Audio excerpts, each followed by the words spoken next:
दरगह पाइए ठाओ, कहो नानक कृपा करे। जिसनो यह वथ दे,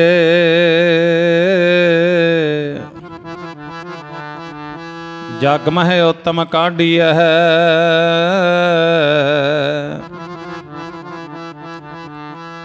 बिरले के बहुत जन्म बिछरे थे माधो। यहो जन्म तुम्हारे लेखे, कह रविदास आस लग जीवा। चिर भयो दर्शन देखे,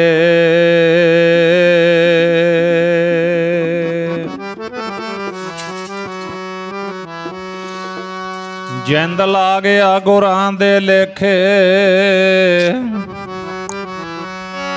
आया सी प्यारा गुरां दा, जिंद ला गया गुरां दे लेखे।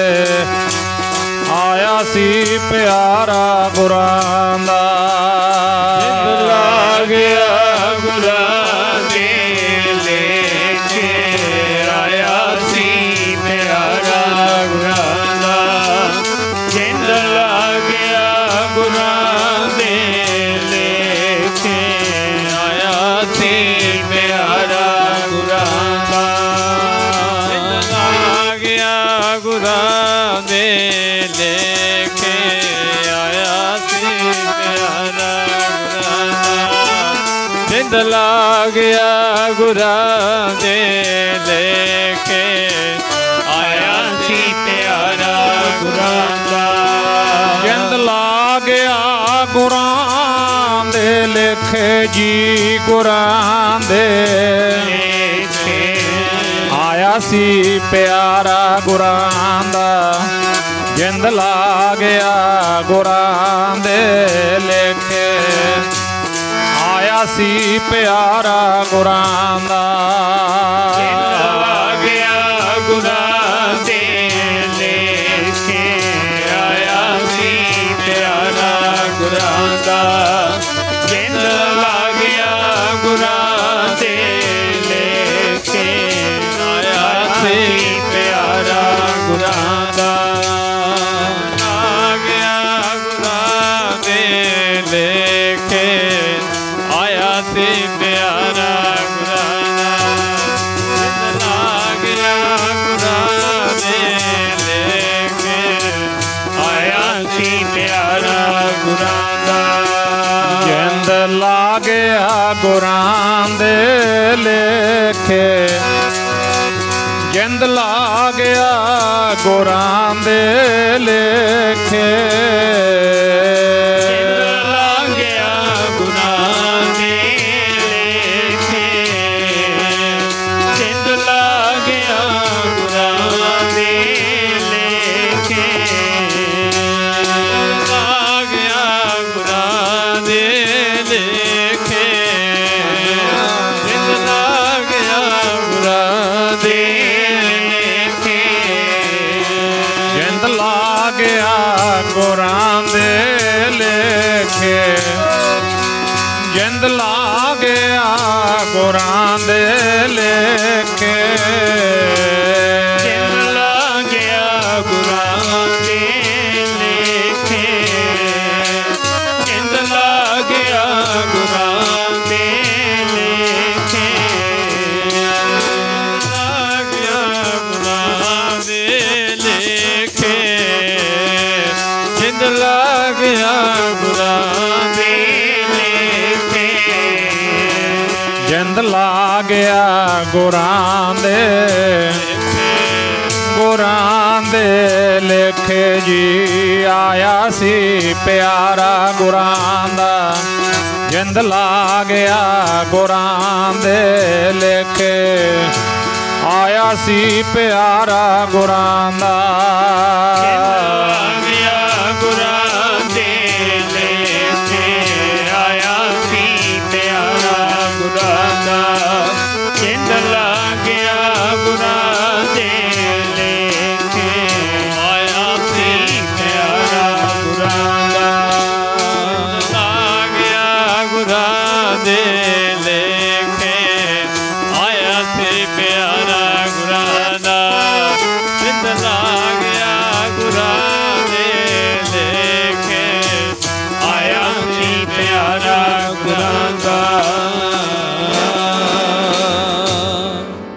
ਹਮ ਸਰ ਦੀਨ दयाल न तुम सर अब पतियार क्या कीजै बचनी तोर मोर मन मानै जन को पूर्ण दीजै हाँ बल बल जाओ रमैया कारने कारण कबन अबोल रहाओ बहुत जन्म बिछरे थे माधो इहो जन्म तुम्हारे लेखे कह रविदास आस लग जीवों चिर भयो दर्शन देखे।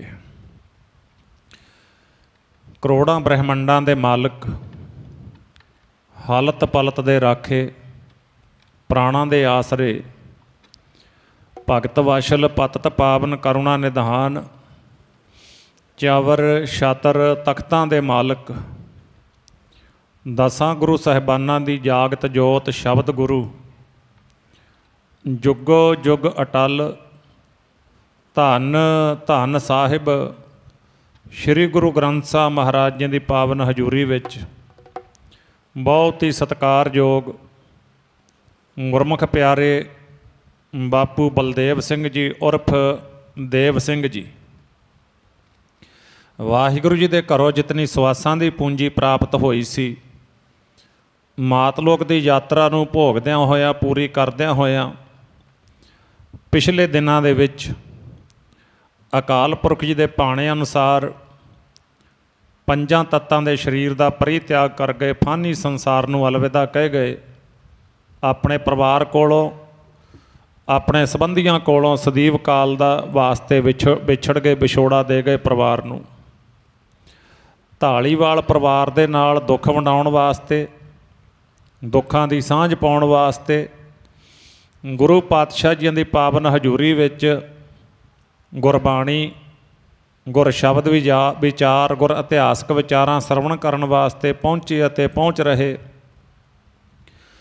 परम सत्कारयोग गुरमुख प्यारे सतसंगी जनों, सब तो पहला जिस ठाकुर स्यों नाही चारा ताको कीजै सद नमस्कारा उस वाहिगुरू परमात्मा के चरणों के विच सीस झुकाईए भाणे नूं स्वीकार करते हुए दरबार साहब दे विच सज बैठी गुरु की संगत गुरु के लंगरां दे विच थां थां ते सेवा निभाउंदियां होईयां गुरु कीआं संगतां शरधा भावना प्रेम अते सत्कार दे नाल आखो जी वाहिगुरू जी का खालसा वाहिगुरू जी की फतेह।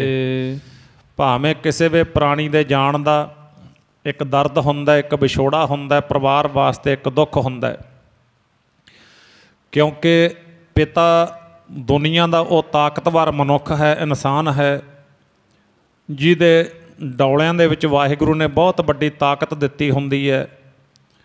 आप लखां मुश्किलां मुसीबतां झल के औकड़ां दुखां नूं झल के अपने परिवार नूं हमेशा कहंदा मैं सुखी वसा देवां। रब्बा मेरे परिवार ते कोई दुख ना आवे मेरे परिवार ते कोई मुसीबत ना आवे मैनूं जिन्नियां मर्जी तकलीफां दे दे बापू झल लैंदा है खिड़े मत्थे प्रवान कर लैंदा है। परिवार नूं कई बार दसदा तक भी नहीं अपने अंदर ही छुपा लैंदा है।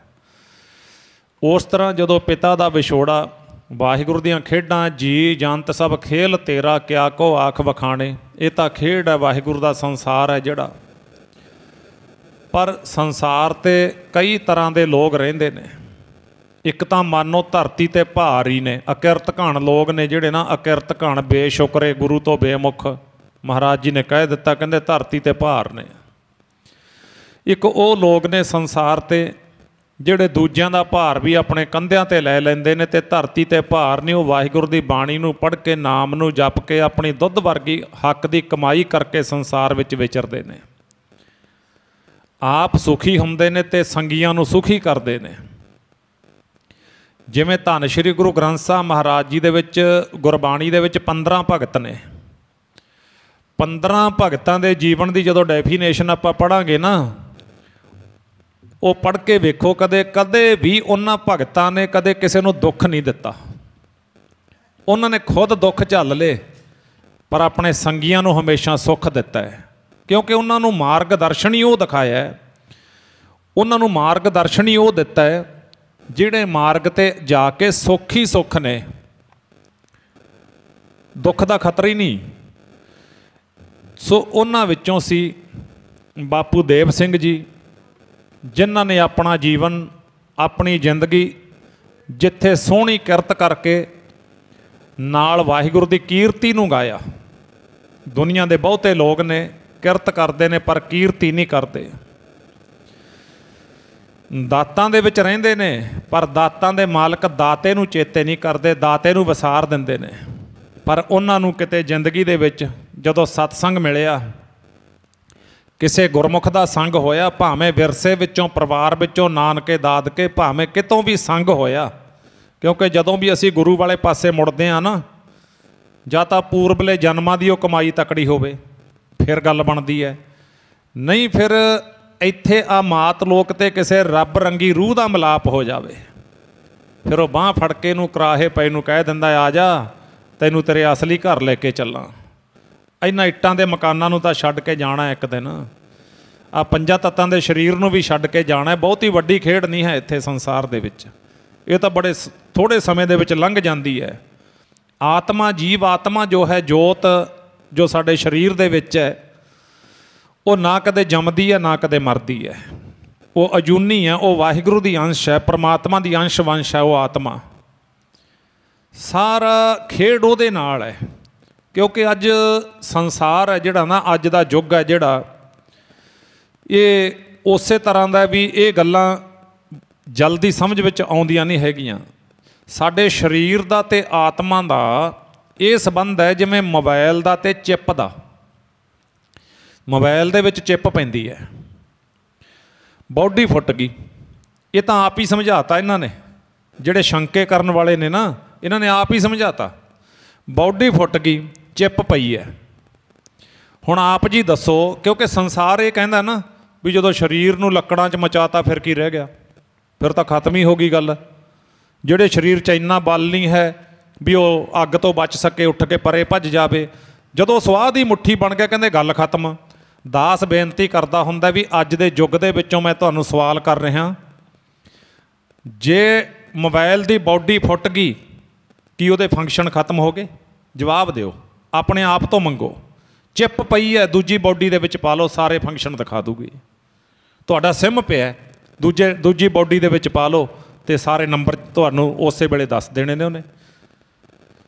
ਅਤੇ ਇਸੇ ਤਰ੍ਹਾਂ ਜਿਹੜੀ ਆਤਮਾ ਹੈ ਸਾਡੀ ਨਾ, ਜਿੰਦ ਜਿਹਨੂੰ ਆਪਾਂ ਕਹਿੰਦੇ ਹਾਂ, ਜੋਤ ਸਭ ਮੈਂ ਜੋਤ, ਜੋਤ ਹੈ ਸੋਏ ਤਿਸ ਦਾ ਚਾਨਣ ਸਭ ਮੈਂ ਚਾਨਣ ਹੋਏ। ਅਤੇ ਕਦੇ ਸਰੀਰ ਫੁੱਟਣ ਮਰਨ ਦੇ ਨਾਲ, ਡੈੱਡ ਬਾਡੀ ਹੋਣ ਦੇ ਨਾਲ ਕਦੇ ਵੀ ਆਤਮਾ ਨਹੀਂ ਮਰਦੀ। ਇਹ ਭਰੋਸਾ ਕਰੋ, ਗੁਰੂ ਜੀ ਕਹਿੰਦੇ ਨੇ, ਗੁਰਬਾਣੀ ਕਹਿੰਦੀ ਹੈ।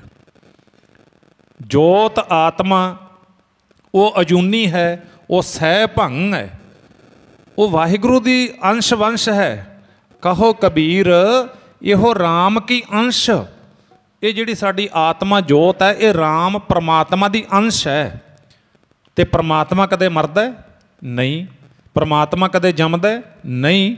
ਇਸੇ ਤਰ੍ਹਾਂ ਜਦੋਂ ਜੋਤ ਆਤਮਾ ਜਿੰਦ ਸਰੀਰ ਵਿੱਚੋਂ ਨਿਕਲਦੀ ਹੈ, ਨਾ ਉਹ ਮਰੀ ਹੈ ਅਤੇ ਨਾ ਉਹ ਜੰਮੀ ਹੈ, ਉਹ ਅਮਰ ਹੈ, ਮਿਰਤੂ ਤੋਂ ਰਹਿਤ ਹੈ, ਉਹ ਅੰਮ੍ਰਿਤ ਹੈ, ਉਹ ਮੌਤ ਤੋਂ ਰਹਿਤ ਹੈ। ਇਸ ਕਰਕੇ ਜਿਹੜਾ ਸਾਡਾ ਜ਼ਿੰਦਗੀ ਭਰ ਦਾ ਜਨਮਾਂ ਜਨਮਾਂ ਦਾ, ਜਦੋਂ ਆਪਾਂ ਪੂਰਬਲਾ ਜਨਮ ਕਹਿੰਦੇ ਹਾਂ ਨਾ, ਅੱਜ ਕੱਲ੍ਹ ਦੇ ਪੜ੍ਹੇ ਲਿਖਿਆਂ ਜਿਹਨੂੰ ਲੱਗਦਾ ਵੀ ਕਿਹੜਾ ਪੂਰਬਲਾ ਜਨਮ, ਹੁੰਦਾ ਹੀ ਨਹੀਂ ਕੋਈ। ਮੈਂ ਸੱਚ ਕਹਿਣਾ ਹੁੰਦਾ, ਤੁਹਾਨੂੰ ਗੁਰਬਾਣੀ 'ਤੇ ਭਰੋਸਾ ਹੀ ਨਹੀਂ। ਮਹਾਰਾਜ ਜੀ ਕਹਿੰਦੇ ਪੂਰਬ ਕਰਮ ਅੰਕੁਰ ਜਬ ਪ੍ਰਗਟੇ ਭੇਟਿਓ ਪੁਰਖ ਰਸਕ ਬੈਰਾਗੀ। ਦਾ ਅਰਥ ਕੀ ਕਰੋਗੇ? ਪੂਰਬ ਜਨਮ ਇੱਕ ਵਾਰ ਨਹੀਂ, 1000 ਵਾਰ ਗੁਰਬਾਣੀ ਦੇ ਵਿੱਚ ਪੂਰਬਲਾ ਕਰਮ ਆਉਂਦਾ ਹੈ, 1000 ਵਾਰ। ਪੂਰਬਲੇ ਕਰਮ ਦਾ ਅਰਥ ਹੀ ਇਹ ਹੈ ਵੀ ਪਿਛਲੇ ਜਨਮ, ਪਿਛਲੇ ਜਨਮਾਂ ਦੇ ਕਰਮ। ਉਹ ਆਤਮਾ ਜਿਹੜੀ ਉਹਦੇ ਵਿੱਚ ਰਿਕਾਰਡ ਹੈ। ਸਾਨੂੰ ਤਾਂ ਅੱਜ ਤੱਕ ਇਹ ਨਹੀਂ ਪਤਾ ਲੱਗਿਆ ਵੀ ਜਿਹੜਾ ਸਾਡਾ ਮਾਈਂਡ ਹੈ ਨਾ, ਮਾਈਂਡ, ਇਹਦੇ ਵਿੱਚ ਕਿੰਨੀ ਚੀਜ਼ ਹੈ, ਮੈਮਰੀ ਕਿੱਡੀ ਹੈ ਇਹਦੀ, ਸਾਡੇ ਮਾਈਂਡ ਦੀ ਬਹੁਤ ਵੱਡੀ ਮੈਮਰੀ ਹੈ। ਇਹ ਕਈ ਜਨਮਾਂ ਦਾ ਰਿਕਾਰਡ ਸਾਂਭ ਕੇ ਰੱਖ ਸਕਦੀ ਹੈ। ਜਿਹੜੀ ਸਾਡਾ ਮਾਈਂਡ ਹੈ ਨਾ, ਮੈਮਰੀ ਹੈ, ਇਹ ਡਾਕਟਰਾਂ ਤੋਂ ਪੁੱਛ ਲਓ, ਡਾਕਟਰਾਂ ਨੂੰ ਪਤਾ ਹੈ, ਕਈ ਜਨਮਾਂ ਦਾ ਰਿਕਾਰਡ ਇਹਦੇ ਵਿੱਚ ਹੈ, ਉਹ ਜਾਂਦਾ ਨਹੀਂ ਕਿਤੇ। ਸਮੇਂ ਸਮੇਂ 'ਤੇ ਉਹ ਕਰਮ ਜੰਮਦਾ ਹੈ, ਸਮੇਂ ਸਮੇਂ 'ਤੇ ਉਹ ਦੁੱਖ ਵਿੱਚ ਬਦਲਦਾ, ਸਮੇਂ ਸਮੇਂ 'ਤੇ ਉਹ ਸੁੱਖ ਵਿੱਚ ਬਦਲਦਾ। ਸੋ ਇਸ਼ਾਰਾ ਕਾਫੀ ਹੈ। ਆਓ ਪਿਆਰਿਓ, ਅੱਜ ਉਹ ਰੰਗਲੇ ਸੱਜਣ ਦੀ ਅੰਤਮ ਅਰਦਾਸ 'ਤੇ ਆਪਾਂ ਇਕੱਤਰ ਹਾਂ, ਜਿਨ੍ਹਾਂ ਨੇ ਜ਼ਿੰਦਗੀ ਦੇ ਵਿੱਚ ਇਹਨਾਂ ਬਚਨਾਂ ਨੂੰ ਕਮਾਇਆ, ਆਪ ਕਮਾਇਆ, ਪਰਿਵਾਰ ਨੂੰ ਦੱਸਿਆ, ਬੱਚਿਆਂ ਨੂੰ ਦੱਸਿਆ, ਸੰਗੀਆਂ ਨੂੰ ਦੱਸਿਆ ਤੇ ਆਪ ਕਰ ਗਏ। ਕੀ ਕੀਤਾ ਉਹਨਾਂ ਨੇ ਸੁਣੋ।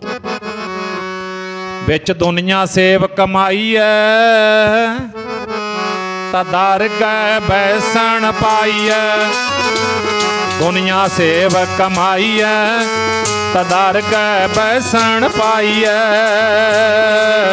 ਸੇਵ ਕਮਾਈਐ ਤਾਂ ਦਰ ਗਏ ਬੈਸਣ ਪਾਈਐ। ਦੁਨੀਆ ਸੇਵ ਕਮਾਈਐ ਤਾਂ ਦਰ ਗਏ ਬੈਸਣ ਪਾਈਐ। ਦੁਨੀਆ ਸੇਵ ਕਮਾਈਐ ਤਾਂ ਦਰ ਗਏ ਬੈਸਣ ਪਾਈਐ। ਦੁਨੀਆ ਸੇਵ ਕਮਾਈਐ ਤਾਂ ਦਰ ਗਏ ਬੈਸਣ ਪਾਈਐ। ਵਿੱਚ ਦੁਨੀਆ ਸੇਵ ਕਮਾਈਐ ਤਾਂ ਦਰ ਗਏ ਬੈਸਣ ਪਾਈਐ। ਵਿੱਚ ਦੁਨੀਆ ਸੇਵ ਕਮਾਈਐ ਦਰ ਗਏ ਬੈਸਣ ਪਾਈਐ। ਸੇਵ ਕਮਾਈਐ ਤਾਂ ਦਰ ਗਏ ਬੈਸਣ ਪਾਈਐ। ਦੁਨੀਆ ਸੇਵ ਕਮਾਈਐ ਤਾਂ ਦਰ ਗਏ ਬੈਸਣ ਪਾਈਐ। ਦੁਨੀਆ ਸੇਵ ਕਮਾਈਐ ਤਾਂ ਦਰ ਗਏ ਬੈਸਣ ਪਾਈਐ। ਦੁਨੀਆ ਸੇਵ ਕਮਾਈਐ ਤਾਂ ਦਰ ਗਏ ਬੈਸਣ ਪਾਈਐ। ਕਹੋ ਨਾਨਕ ਬਾਹ ਲੁਡਾਈਐ। ਕਹੋ ਨਾਨਕ ਬਾਹ ਲੁਡਾਈਐ। ਕਹੋ ਨਾਨਕ ਬਾਹ ਲੁਡਾਈਐ। ਕਹੋ ਨਾਨਕ ਬਾਹ ਲੁਡਾਈਐ। ਨਾਨਕ ਬਾਹ ਲੁਡਾਈਐ। ਨਾਨਕ ਬਾਹ ਲੁਡਾਈਐ। ਕਹੋ ਨਾਨਕ ਬਾਹ ਲੁਡਾਈਐ। ਕਹੋ ਨਾਨਕ ਬਾਹ ਲੁਡਾਈਐ। ਕਹੋ ਨਾਨਕ ਬਾਹ ਲੁਡਾਈਐ। ਕਹੋ ਨਾਨਕ ਬਾਹ ਲੁਡਾਈਐ। ਨਾਨਕ ਬਾਹ ਲੁਡਾਈਐ। ਕਹੋ ਨਾਨਕ ਬਾਹ ਲੁਡਾਈਐ। ਵਿੱਚ ਦੁਨੀਆ ਸੇਵ ਕਮਾਈਐ ਤਾਂ ਦਰ ਗਏ ਬੈਸਣ ਪਾਈਐ। ਦੁਨੀਆ ਸੇਵ ਕਮਾਈਐ ਦਰ ਗਏ ਬੈਸਣ ਪਾਈਐ। ਦੁਨੀਆ ਸੇਵ ਕਮਾਈਐ ਤਾਂ ਦਰ ਗਏ ਬੈਸਣ ਪਾਈਐ।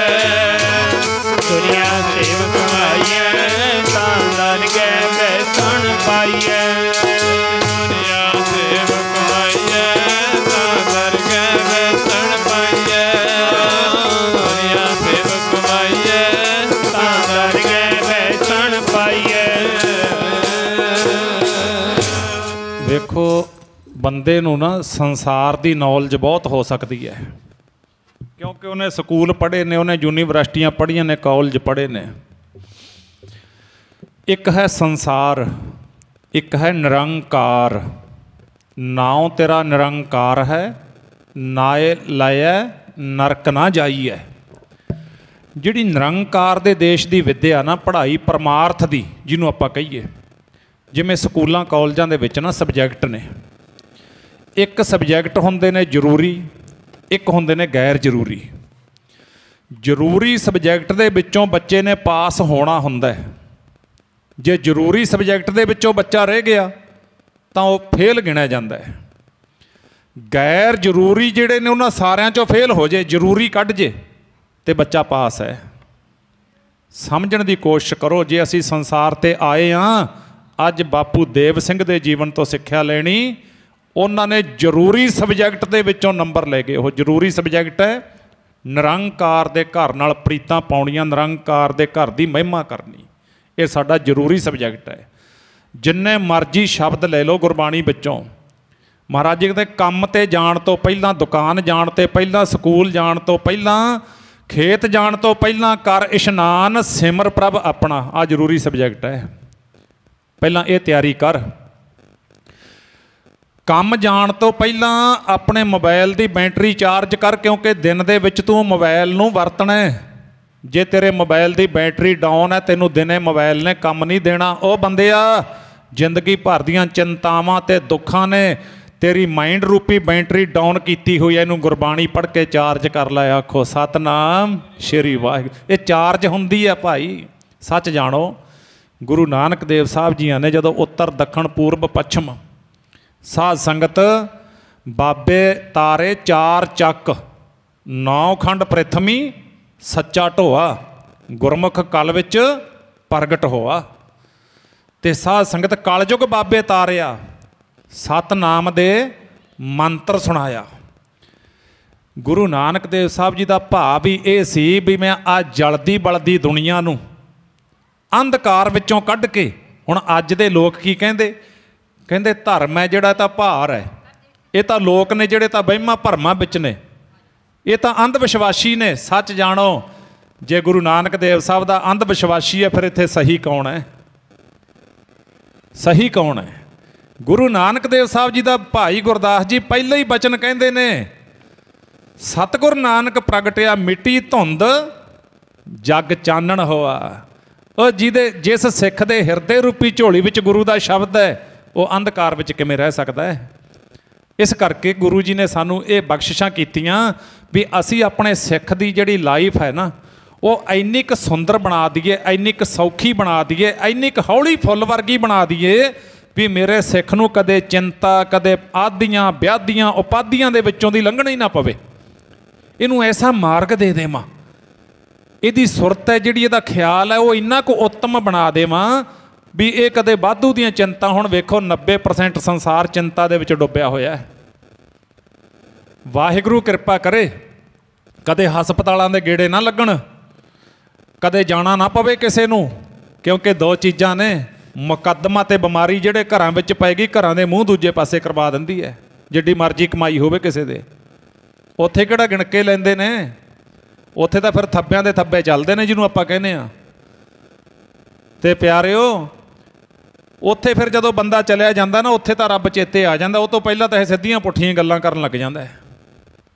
ਇਉਂ ਆ ਜਿਹੜੀਆਂ ਕੀ ਬੋਲਦੇ ਨੇ ਉਹਨੂੰ, ਵੀਲ ਚੇਅਰ ਦੇ ਉੱਪਰ ਨਾ ਕਿਸੇ ਨੇ, ਉਹ ਜਿਹੜੇ ਉੱਥੇ ਐਡਮਿਟ ਹੁੰਦੇ ਨੇ ਹਸਪਤਾਲਾਂ ਦੇ ਵਿੱਚ, ਨਾਲ ਉਹਨਾਂ ਦੇ ਪਰਿਵਾਰ ਵਾਲੇ ਸੰਬੰਧੀ ਜਿਹੜੇ ਥੱਕ ਚੁੱਕੇ ਹੁੰਦੇ ਨੇ, ਪੈਸਾ ਟਕਾ ਲਾ ਕੇ ਟੈਸਟ ਵਗੈਰਾ ਕਰਵਾ ਕੇ, ਕਹਿੰਦੇ ਵੀ ਸਿਟੀ ਸਕੈਨ ਤਾਂ ਕਰਾਉਣਾ ਪੈਣਾ, MRI ਤਾਂ ਕਰਾਉਣਾ ਪੈਣਾ, ਉਹ ਵੀਲ ਚੇਅਰ ਨਾ ਇਉਂ ਲਾ ਕੇ ਛੱਡ ਜਾਂਦੇ ਨੇ ਜਿਵੇਂ ਕਦੇ ਆਪਾਂ ਭਰਤ ਪਾਉਂਦੇ ਹਾਂ ਨਾ, ਭਰਤ ਅੱਗੇ JCB ਟਰਾਲੀਆਂ ਭਰਦੀ, ਉਹ ਟਰਾਲੀਆਂ ਦੀ ਲਾਈਨਾਂ ਨਹੀਂ ਲੱਗ ਜਾਂਦੀਆਂ, ਇਉਂ ਕੰਧ ਜੀ ਦੇ ਨਾਲ ਇਉਂ ਬੈਠੇ ਨੇ, ਕੰਧ ਬਣੇ, ਨਾ ਸੱਜੇ ਵੇਖਣ ਨਾ ਖੱਬੇ, ਨੀਵੀਆਂ ਪੈ ਗਈਆਂ, ਰੋਗ ਨੇ ਗਰਸ ਲਏ, ਰੋਗ ਨੇ ਧੋ ਦਿੱਤਾ ਅੰਦਰੋਂ ਬਾਹਰੋਂ ਗੁਰਮੁਖੋ। ਇਸ ਕਰਕੇ ਉਹ ਚੀਜ਼ਾਂ ਦੀ ਬਾਬਤ ਮਹਾਰਾਜ ਨੇ ਸਾਨੂੰ ਉਹਨਾਂ ਤੋਂ ਬਚਾਉਣਾ ਕੀਤਾ ਹੈ, ਸਾਨੂੰ ਉਹਨਾਂ ਦੁੱਖਾਂ ਤੋਂ ਬਰੀ ਕਰਦੇ ਨੇ ਸਤਿਗੁਰ ਜੀ, ਕਿਉਂਕਿ ਦੁੱਖ ਹੀ ਤਦ ਲੱਗਦੇ ਨੇ ਜਦੋਂ ਬੰਦਾ ਮਾਰਗ ਜਿਹੜਾ ਨਾ ਗਲਤ ਚੁਣਦਾ ਹੈ, ਗਲਤ ਰਸਤਾ ਚੁਣਦਾ ਹੈ। ਗਲਤ ਰਸਤੇ ਪੈ ਕੇ ਫਿਰ ਇਹ ਖੇਤੀ ਬੀਜਦਾ, ਫਸਲ ਬੀਜਦਾ, ਉਹ ਫਸਲ ਉਗਦੀ ਹੈ, ਉਹ ਇਹਨੂੰ ਫਿਰ ਵੱਢਣੀ ਪੈਂਦੀ ਹੈ, ਉਹ ਕਿਤੇ ਇਹ ਜੇਲ੍ਹਾਂ ਦੇ ਵਿੱਚ ਵੱਢ ਰਿਹਾ, ਕਿਤੇ ਹਸਪਤਾਲਾਂ ਵਿੱਚ ਵੱਢ ਰਿਹਾ, ਤੇ ਕਦੇ ਕਿਤੇ ਹੋਰ ਮਾੜੀਆਂ ਥਾਵਾਂ 'ਤੇ ਵੱਢ ਰਿਹਾ। ਸਤਿਗੁਰੂ ਜੀ ਕਹਿੰਦੇ ਮਾੜੀ ਫਸਲ ਤਾਂ ਬੀਜੋ ਹੀ ਨਾ, ਮਾੜੀ ਫਸਲ ਨਾ ਬੀਜੋ। ਤਾਂ ਉੱਥੇ ਸਾਧ ਸੰਗਤ ਉਹ ਰੱਬ ਦੇ ਪਿਆਰੇ ਫਿਰ ਸਾਨੂੰ ਉਹ ਮਾਰਗ 'ਤੇ ਤੋਰਦੇ ਨੇ, ਵਿੱਚ ਦੁਨੀਆ ਸੇਵ ਕਮਾਈ ਹੈ ਤਾਂ ਦਰਗਹ ਬੈਸਣ ਪਾਈ ਹੈ, ਕਹੋ ਨਾਨਕ ਬਾਹ ਲੁਡਾਈ ਹੈ। ਆਪਣੀ ਕਿਰਤ ਵਿਰਤ ਦੇ ਨਾਲ, ਨਾਉ ਤੇਰਾ ਨਿਰੰਕਾਰ ਹੈ, ਨਾ ਲਾਇਆ ਨਰਕ ਨਾ ਜਾਈਏ। ਜਦੋਂ ਵਾਹਿਗੁਰੂ ਦੀ ਉਸਤਤ ਦੇ ਵਿੱਚ ਆਪਾਂ ਜੁੜਾਂਗੇ, ਦਾਤੇ ਦੀ ਮਹਿਮਾ ਕਰਾਂਗੇ, ਵਡਿਆਈ ਕਰਾਂਗੇ, ਤੇ ਫਿਰ ਦੁਨੀਆ 'ਤੇ ਆਦੀਆਂ ਵਿਆਦੀਆਂ ਉਪਾਧੀਆਂ ਤੋਂ ਤਕਰੀਬਨ ਬਚ ਜਾਈਦਾ। ਐਸੀ ਫਸਲ ਬੀਜੀ, ਐਸੇ ਕਰਮ ਕਰੀਏ। ਕਲਗੀ ਵਾਲੇ ਪਾਤਸ਼ਾਹ ਨੂੰ ਸਿੱਖ ਸੰਗਤਾਂ ਪੁੱਛਣ ਲੱਗੀਆਂ, ਸੱਚੇ ਪਾਤਸ਼ਾਹ ਕਿਰਤ ਕਰਨ ਵਾਲੇ ਲੋਕ ਇਉਂ ਚਾਦਰੇ ਪਾਏ, ਟੇਢੀਆਂ ਜੀਆਂ ਪੱਗਾਂ ਬੰਨੀਆਂ, ਸਾਦਾ ਜਿਹਾ ਜੀਵਨ, ਸਤਿਗੁਰ ਦੀ ਬਾਣੀ ਨਾਲ ਜਿਵੇਂ ਆਪਾਂ ਜੁੜਾਂਗੇ ਨਾ, ਸੱਚ ਜਾਣੋ ਨਿਸ਼ਾਨੀਆਂ ਨੇ ਕੁਝ ਬਾਣੀ ਨਾਲ ਜੁੜ ਕੇ ਕੀ ਹੋ ਜਾਂਦਾ ਹੈ, ਗੁਰਬਾਣੀ ਨਾਲੋਂ ਟੁੱਟ ਕੇ ਕੀ ਹੋ ਜਾਂਦਾ ਹੈ। ਗੁਰਬਾਣੀ ਨਾਲ ਜੁੜ ਕੇ ਮਨੁੱਖ ਦੀ ਜੀਵਨ ਦੇ ਵਿੱਚ ਸਭ ਤੋਂ ਪਹਿਲਾ ਗੁਣ ਆਉਂਦਾ ਸਾਦਗੀ ਦਾ। ਉਹ ਹੰਕਾਰ ਦੀਆਂ ਪੰਡਾਂ ਨਹੀਂ ਬੰਨ੍ਹਦਾ, ਉਹ ਹਉਮੈ ਹੰਕਾਰ ਵਿੱਚ ਨਹੀਂ ਬੋਲਦਾ, ਉਹ ਸਾਦਾ ਜੀਵਨ ਜਿਉਣਾ ਸਿੱਖ ਲੈਂਦਾ, ਸਾਦਾ ਖਾਣਾ, ਸਾਦਾ ਸੌਣਾ, ਸਾਦਾ ਬੋਲਣਾ। ਇਉਂ ਸਾਦਗੀ ਉਹਦੇ ਜੀਵਨ ਵਿੱਚ ਸਭ ਤੋਂ ਪਹਿਲਾ ਗੁਣ ਆ ਜਾਂਦਾ ਹੈ। ਗੁਰਬਾਣੀ ਨਾਲੋਂ ਟੁੱਟ ਕੇ ਪੈਰ ਥੋੜ੍ਹੇ ਹੁੰਦੇ ਨੇ, ਦਿਖਾਵਾ ਬਹੁਤਾ ਕਰਦਾ ਹੈ, ਸਾਦਗੀ ਇਹਦੇ ਜੀਵਨ ਵਿੱਚੋਂ ਨਿਕਲ ਜਾਂਦੀ ਹੈ। ਲੋਕ ਮੈਨੂੰ ਛੋਟਾ ਨਾ ਕਹਿ ਦੇਣ, ਲੋਕਾਂ ਦੀ ਵਡਿਆਈ, ਲੋਕਾਂ ਦੀ ਪ੍ਰਭਤਾ, ਲੋਕ ਮੈਨੂੰ ਇਹ ਨਾ ਕਹਿ ਦੇਣ। ਸੱਚ ਜਾਣੋ, ਦਾਸ ਨੇ ਜਿੰਨਾ ਕੁ ਸਿੱਖਿਆ, ਤੁਹਾਥੋਂ ਸਿੱਖਿਆ, ਗੁਰੂ ਕੋਲੋਂ ਸਿੱਖਿਆ, ਸਿੱਖ ਰਿਹਾ। ਆਸ਼ੀਰਵਾਦ ਦਿਓ ਵੀ ਸਿੱਖੀ ਜਾਈਏ, ਸਿੱਖੀ ਜਾਈਏ। ਕੁਝ ਨਹੀਂ ਆਉਂਦਾ, ਬਿਲਕੁਲ ਨਹੀਂ ਆਉਂਦਾ, ਪਰ ਸਾਦਗੀ ਬਹੁਤ ਵੱਡਾ ਗਹਿਣਾ ਹੈ। ਸਾਦਗੀ ਜਦੋਂ ਇਹਦੇ ਜੀਵਨ ਵਿੱਚੋਂ ਨਿਕਲਦੀ ਹੈ, ਮੈਂ ਕਿਸੇ ਰਾਈਟਰ ਦਾ ਲਿਖਿਆ ਹੋਇਆ ਪੜ੍ਹਿਆ, ਉਹ ਕਹਿੰਦਾ ਵੀ ਜਿਹੜੇ ਲੋਕ ਇਹ ਸੋਚ ਕੇ ਲਾਈਫ ਜਿਉਂਦੇ ਨੇ, ਆਪਣੀ ਜ਼ਿੰਦਗੀ ਜਿਉਂਦੇ ਨੇ ਵੀ ਲੋਕ ਮੈਨੂੰ ਕੀ ਕਹਿਣਗੇ, ਉਹ ਬੰਦਾ ਜ਼ਿੰਦਗੀ 'ਚ ਤਰੱਕੀ ਵਾਲਾ ਸ਼ਬਦ ਭੁੱਲ ਜਾਵੇ, ਉਹ ਤਰੱਕੀ ਕਰ ਹੀ ਨਹੀਂ ਸਕਦਾ। ਲੋਕ ਮੈਨੂੰ ਕੀ ਕਹਿਣਗੇ। ਸਿੱਖ ਨੇ ਸੋਚਣਾ ਮੈਂ ਕੋਈ ਗਲਤ ਕਦਮ ਚੁੱਕਦਾ, ਮੇਰਾ ਗੁਰੂ ਮੈਨੂੰ ਕੀ ਆਖੇਗਾ, ਫਿਰ ਇਹ ਤਰੱਕੀ ਕਰੇਗਾ। ਲੋਕਾਂ ਨੂੰ ਜਿੱਤਣਾ ਕੋਈ ਸੌਖੀ ਗੱਲ ਨਹੀਂ। ਸਤਿਗੁਰੂ ਮਹਾਰਾਜ ਜੀ ਕਹਿੰਦੇ ਲੋਕਾਂ ਨੂੰ ਜਿੱਤਣ ਤੋਂ ਪਹਿਲਾਂ ਇੱਕ ਕੰਮ ਹੋਰ ਕਰ ਲੈ ਸਿੱਖਾ। ਕਿਹੜਾ? ਉਹ ਸੁਣੋ, ਫਿਰ ਆਪਾਂ ਥੋੜਾ ਇਤਿਹਾਸ ਲੈਂਦੇ ਹਾਂ ਨਾਲ।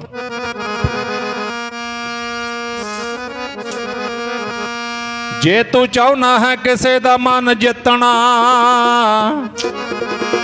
ਉਹ ਪਹਿਲਾ ਮਨ ਵੇਚ ਆਪਣਾ।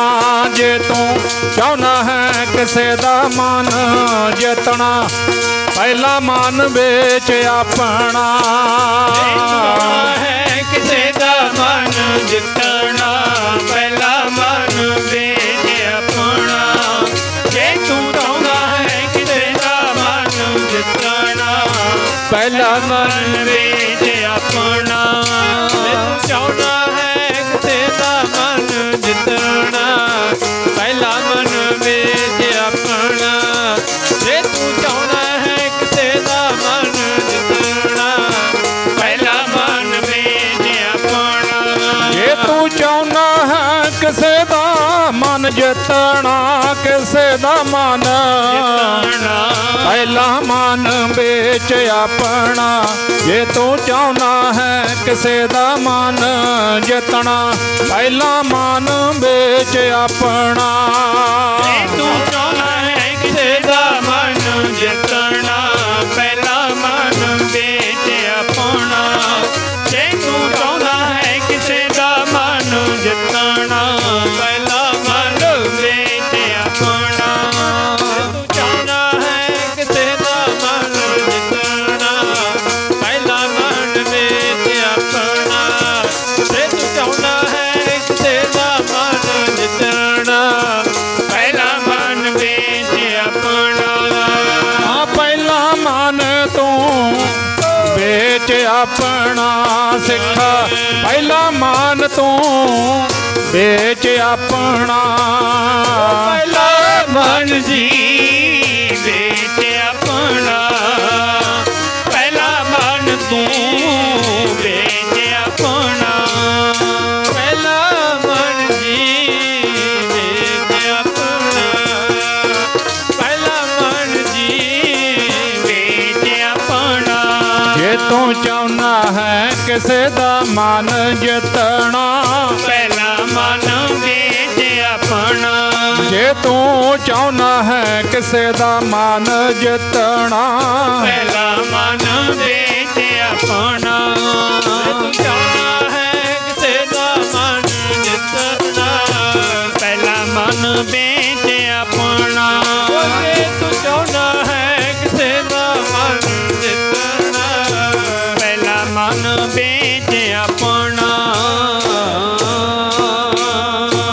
ਕਿੰਨੇ ਬਚਨ ਨੇ ਗੁਰਬਾਣੀ ਵਿੱਚ। ਗੁਰੂ ਨਾਨਕ ਦੇਵ ਸਾਹਿਬ ਮਹਾਰਾਜ ਕਹਿੰਦੇ ਆਈ ਪੰਥੀ ਸਗਲ ਜਮਾਤੀ, ਮਨ ਜੀਤੈ ਜਗ ਜੀਤ।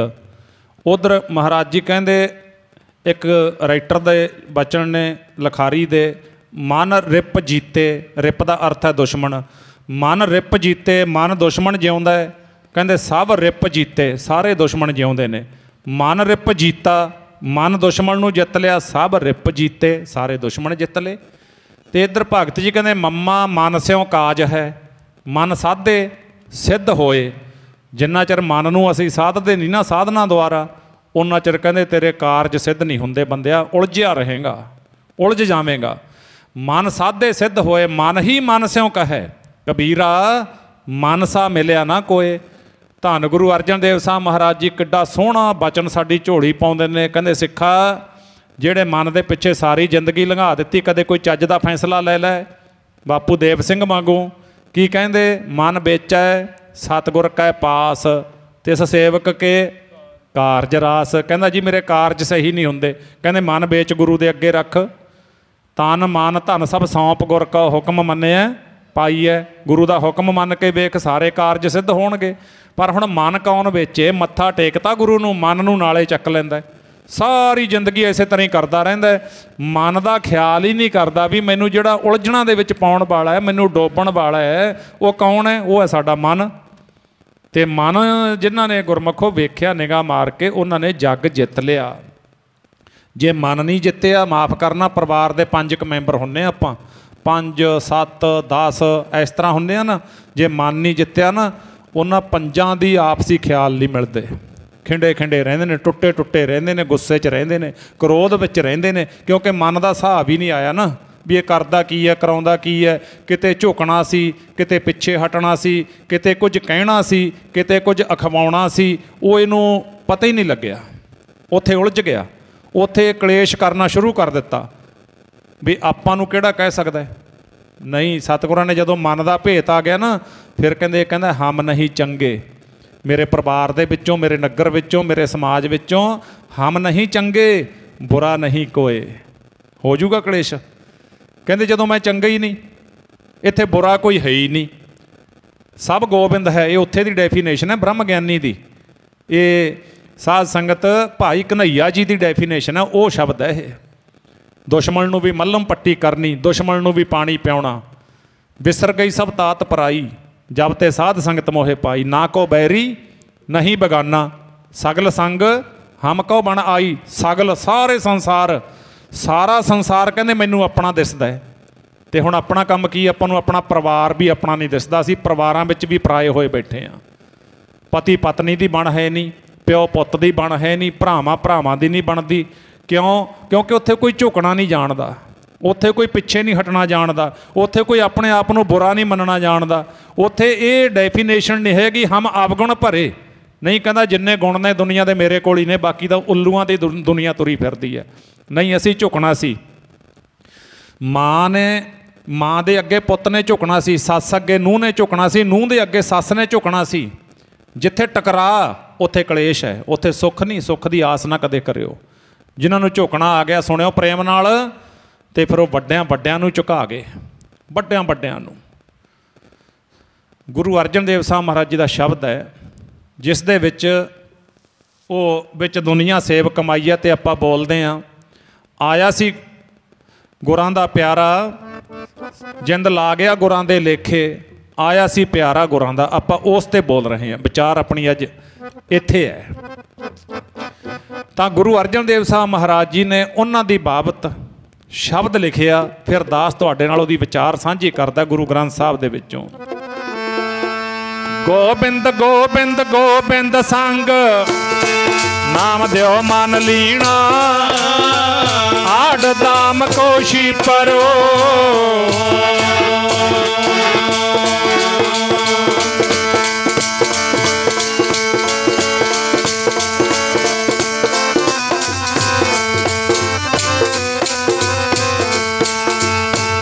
ਦਾਮ ਕੋਸ਼ੀ ਪਰੋ, ਹੋਇਓ ਲਖੀਣਾ। ਪੁਨ ਨਾ ਤਨ ਨਾ ਤਿਆਗ ਕੈ,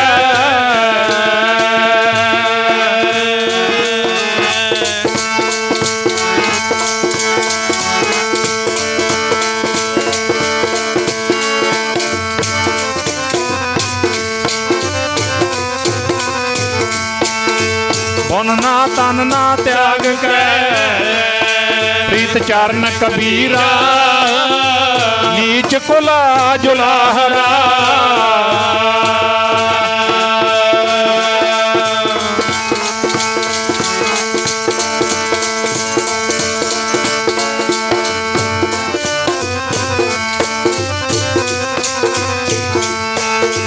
ਨੀਚ ਕੁਲਾ ਜੁਲਾਹਰਾ, ਪਾਇਓ ਗੁਣੀ ਗਹੀਰਾ। ਰਵਿਦਾਸ ਟਵੰਤਾ ਢੋਰ ਨੀਤ, ਰਵਿਦਾਸ ਟਵੰਤਾ ਢੋਰ ਨੀਤ। ਤਿਨ ਤਿਆਗੀ ਮਾਇਆ, ਪ੍ਰਗਟ ਹੋਆ ਸਾਧ ਸੰਗ। ਪ੍ਰਗਟ ਹੋਆ ਸਾਧ ਸੰਗ, ਹਰ ਦਰਸ਼ਨ ਪਾਇਆ। ਸੈਨ ਸੈਨ ਨਾਈ ਬੁਤਕਾਰੀਆ